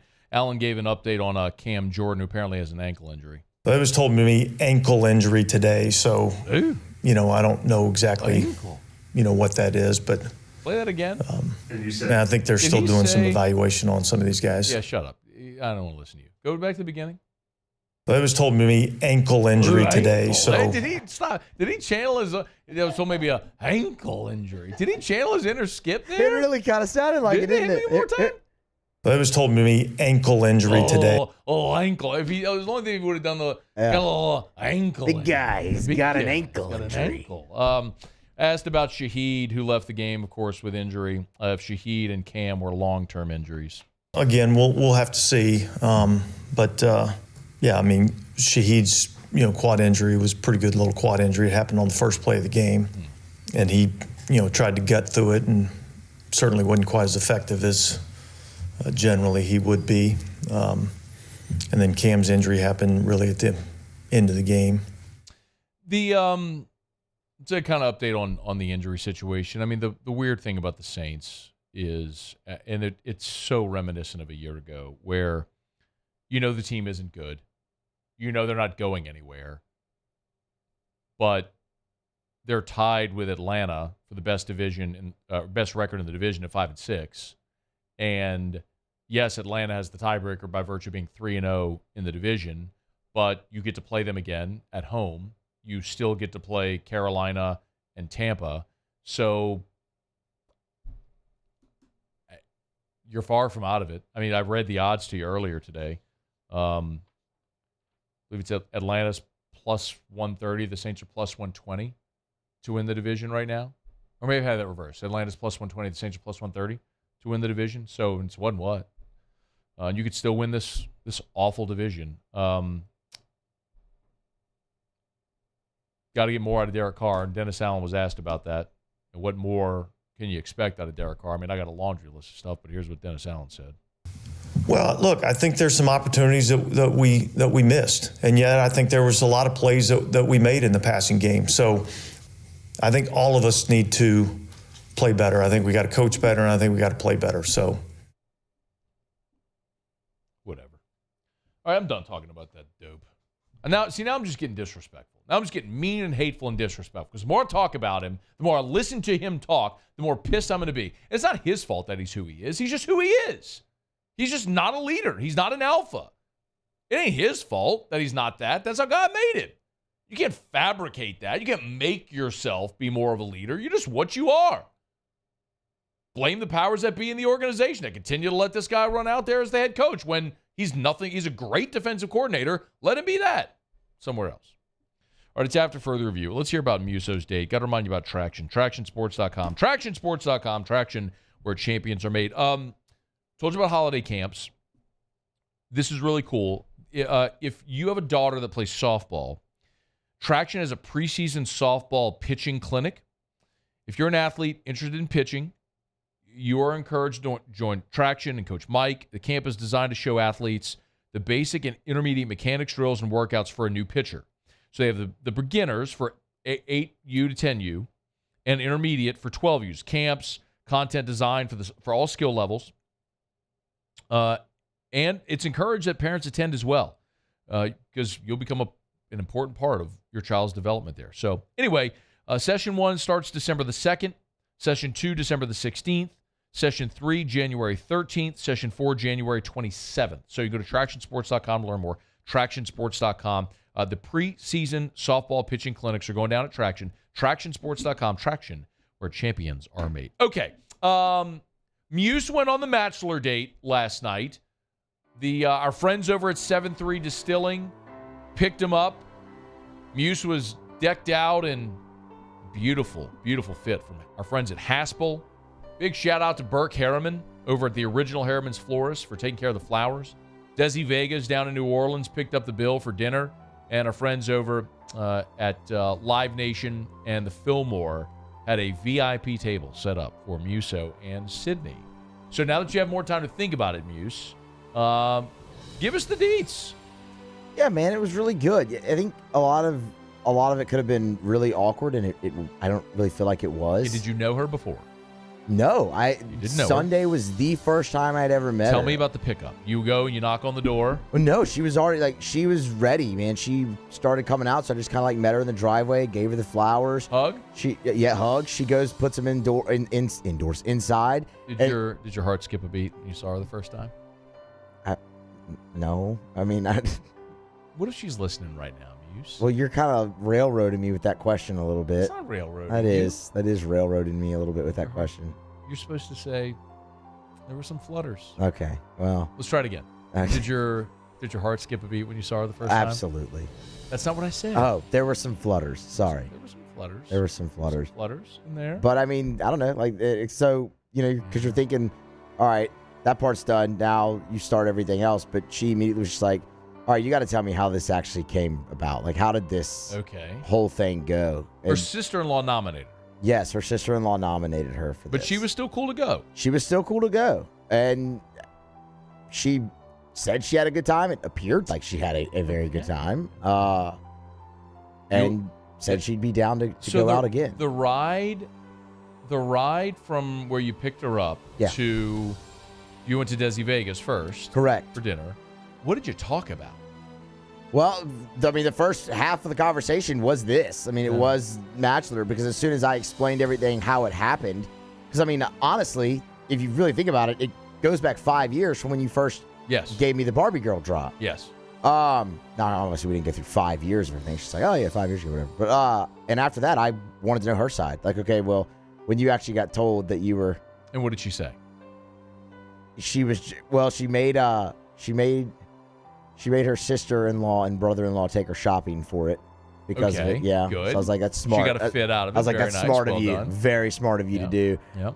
And that she was just like, what in the world? The funny thing was, she said she was the only one in her family that didn't know. Everyone else knew. That she had been nominated. And her dad listens to the show. Nice. Yeah. What's his name? I don't know his name. Sorry. Failure. That is not I don't know how that's a failure. You didn't ask? Oh, what's your dad's name? No. Or wait. Steve. Bill. Wait. Jack. Sean. Jesse. It's Jesse. There it is. It's Jesse. So? Just had to pull. No. Had to pull. Just had to pull. Oh, but you were sitting there chastising me. Why would you ask me that? How would I know? Like, well, and you I didn't ask, but it came up in conversation now that you say that. But he knew about it before he knew she was nominated, and apparently was like invested. Apparently was like, who are they gonna pick or whatever, so and it ends up being this. That's the guy we got to get on the I show. was like, so that's hilarious. So does Jesse know that you're a pot? He's got to know you're a pothead. Oh my God, stop doing that. Jesse's got to know that you're a pothead. That's not true. I am not a pothead. How do you think he feels about his daughter going out with a weed smoker? I'm not a weed smoker. I'm not a pothead. What do you think he thinks, Paulie? What if Opal was going out with a pothead, Paulie? What would you think about that? No chance. No chance, I'll tell you. We got to get this guy on the show. Well, I mean, this is the guy that we got to talk to, is Sydney's dad. All right. That's the way more interesting angle here. Well, there you go. Yeah, We'll let your blossoming really relationship continue to bloom in whatever way it might, but I want to talk to the dad. What do you think about Muso taking your daughter on a blind date? Does she not like me because he doesn't like me? It's not that she doesn't like you. It's not that she doesn't like you. No, it didn't. It's more. Okay, I feel like she wouldn't mind me saying this. It's more the attention around the whole thing that she doesn't like, which is why she's not. Like, she told me at the end of the night, she's like, I will not be listening tomorrow, but I'm sure I will hear everything that is said from everybody else. But it's she just doesn't. And that's what I told her. I was like, look, if you want to, I'd love to take you out again and something that's not centered totally around the radio promotion. And the Aqua concert. Yeah, I mean, but dude, they were surprisingly vocal. Surprisingly vocal.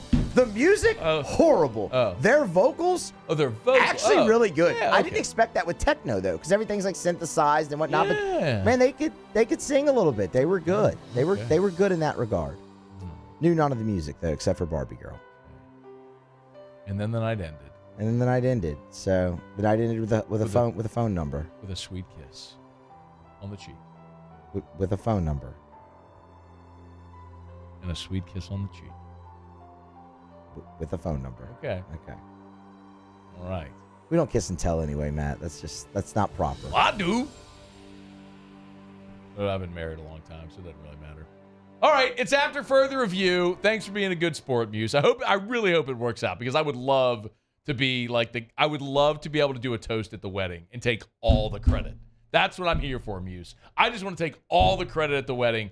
I was the one who set up Muse and his first wife.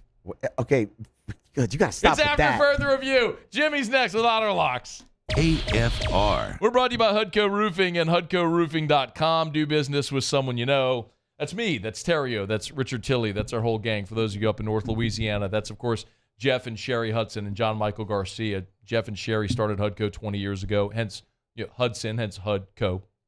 And we're proud to bring Hudco to the southern part of the state about 3 years ago now. And, man, the growth has been awesome, and we're just thrilled. It's a Louisiana company, Louisiana people, Louisiana products. The shingles are CertainTeed shingles, manufactured at the Shreveport, Louisiana plant. Use Louisiana workers.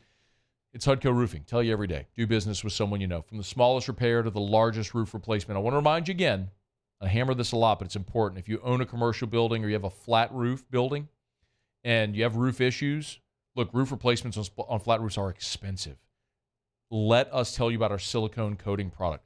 Half the cost of a roof replacement with a 20-year warranty. Learn more. It's Hudco Roofing. Do business with someone you know. Hudco Roofing and HudcoRoofing.com.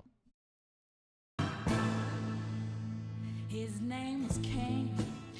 He had a horse along the countryside. I saw him ride. One day they found him. Follow us on Twitter at 1045ESPN to cast your vote in the Citizens Bank and Trust Poll of the Day. Vote daily inside Off the Bench, live at lunch on Palmer. And after further review, Citizens Bank and Trust brings you the Poll of the Day via Twitter at 1045ESPN. I'm Tom Granick with Gil Martin, Wardo's Po' Boys in Natchez, Mississippi. On behalf of the Granick family, we invite you to run, walk, or stroll in the second annual Rudolph Roll. Held on the beautiful Natchez Bluff, this holiday event will kick off at 8 a.m. on December 9th and will include a 10K, 5K, and 1 mile kids fun run. Along with the race, there will be live music, drinks, and of course, po' boys. We're looking forward to an even bigger party this year. For more information, please check out the link on Wardo's Facebook page or scan the QR code. Hope to see y'all there.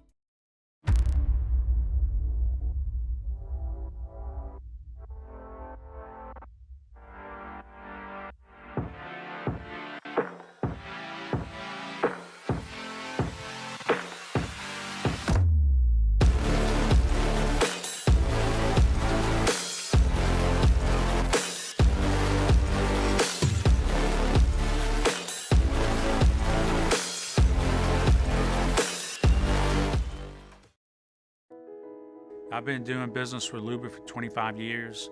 They're dependable, trustworthy. It's just the attention to detail with our clients. Our folks have years and years of experience. They're highly trained professionals. But many companies have that asset.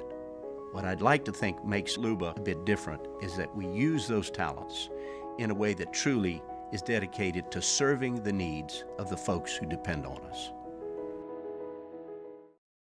Electricity is all around us, and our families depend on it. Every day is sparked by the power of a cold drink or a warm meal, a movie night, and a comforting light at the end of a dark hallway. From sunrise to sunset, playtime to bedtime, our team is ready to take care of your electrical needs. Even in the case of an after-hours emergency, the light in your life shines brighter with Mr. Electric. Gulf Coast Office Products is a nationally recognized Savin office equipment dealer based right here in Louisiana. Over 100 employees strong, Gulf Coast has the boots on the ground to support all vertical markets, from education, engineering, legal, and finance. With the latest in office technology, from desktop to production segment units, Gulf Coast and Savin have the perfect fit for you. Call 225-756-2644. That's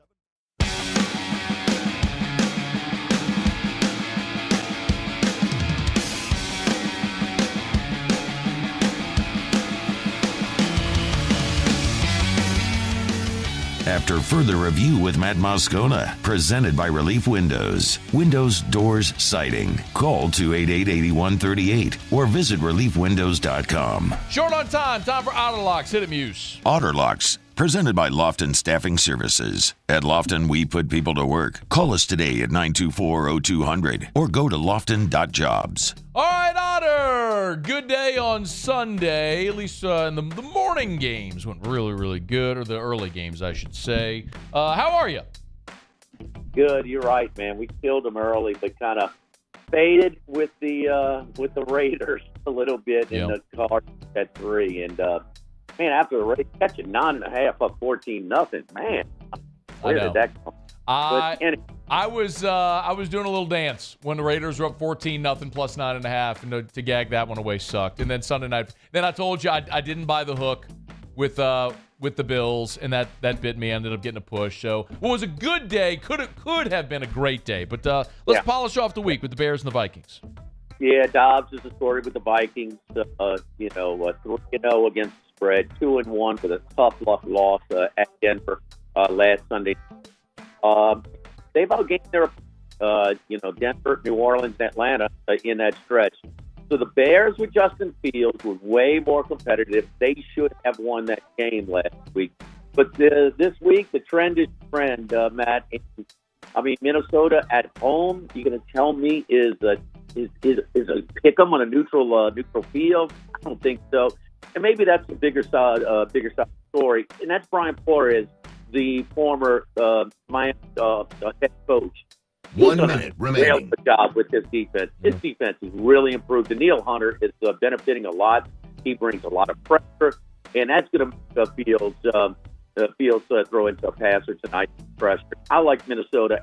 The trend is your friend 12-3 against the spread is the chalk, and here's another one of the situation this week. It's the slight favorite, -3 at. All right, and Otter, I know one of the was it Brady who had the over in this game as well? Yeah, and also at Isco.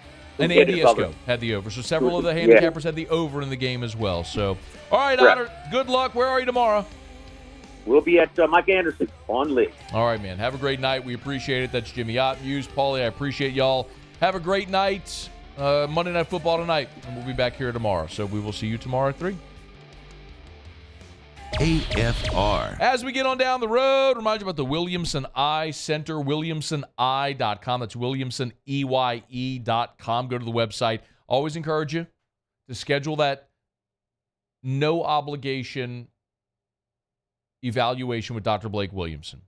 Sit down, let him go over your options with you. If you want to be able to spend your life without contacts and glasses, to be able to see 2020 without contacts or glasses, call 924-2020. Go for that consultation with Dr. Blake Williamson.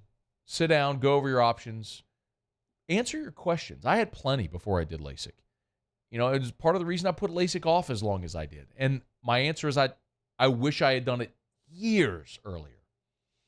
But still to be able to see perfectly here into my 40s now, it's an amazing gift. So call 924-2020 or go to williamsoneye.com. That's williamsoneye.com.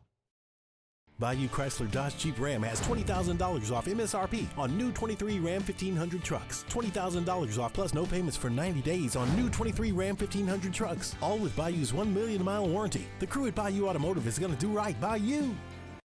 The world's leaders in obesity research, obesity medicine, and obesity science are right here. We're doing something that no one's ever done or trying to answer a question that no one's ever asked before. Pennington is a real jewel when it comes to research.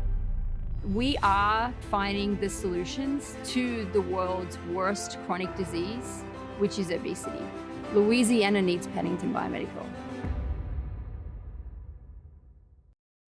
Gulf Coast Bank and Trust is giving our customers the power to bank anywhere, anytime during this challenging event. And we're right there with you. Our mobile banking app is a smart way to manage your money and time. Gulf Coast Bank and Trust, the bank that cares about you.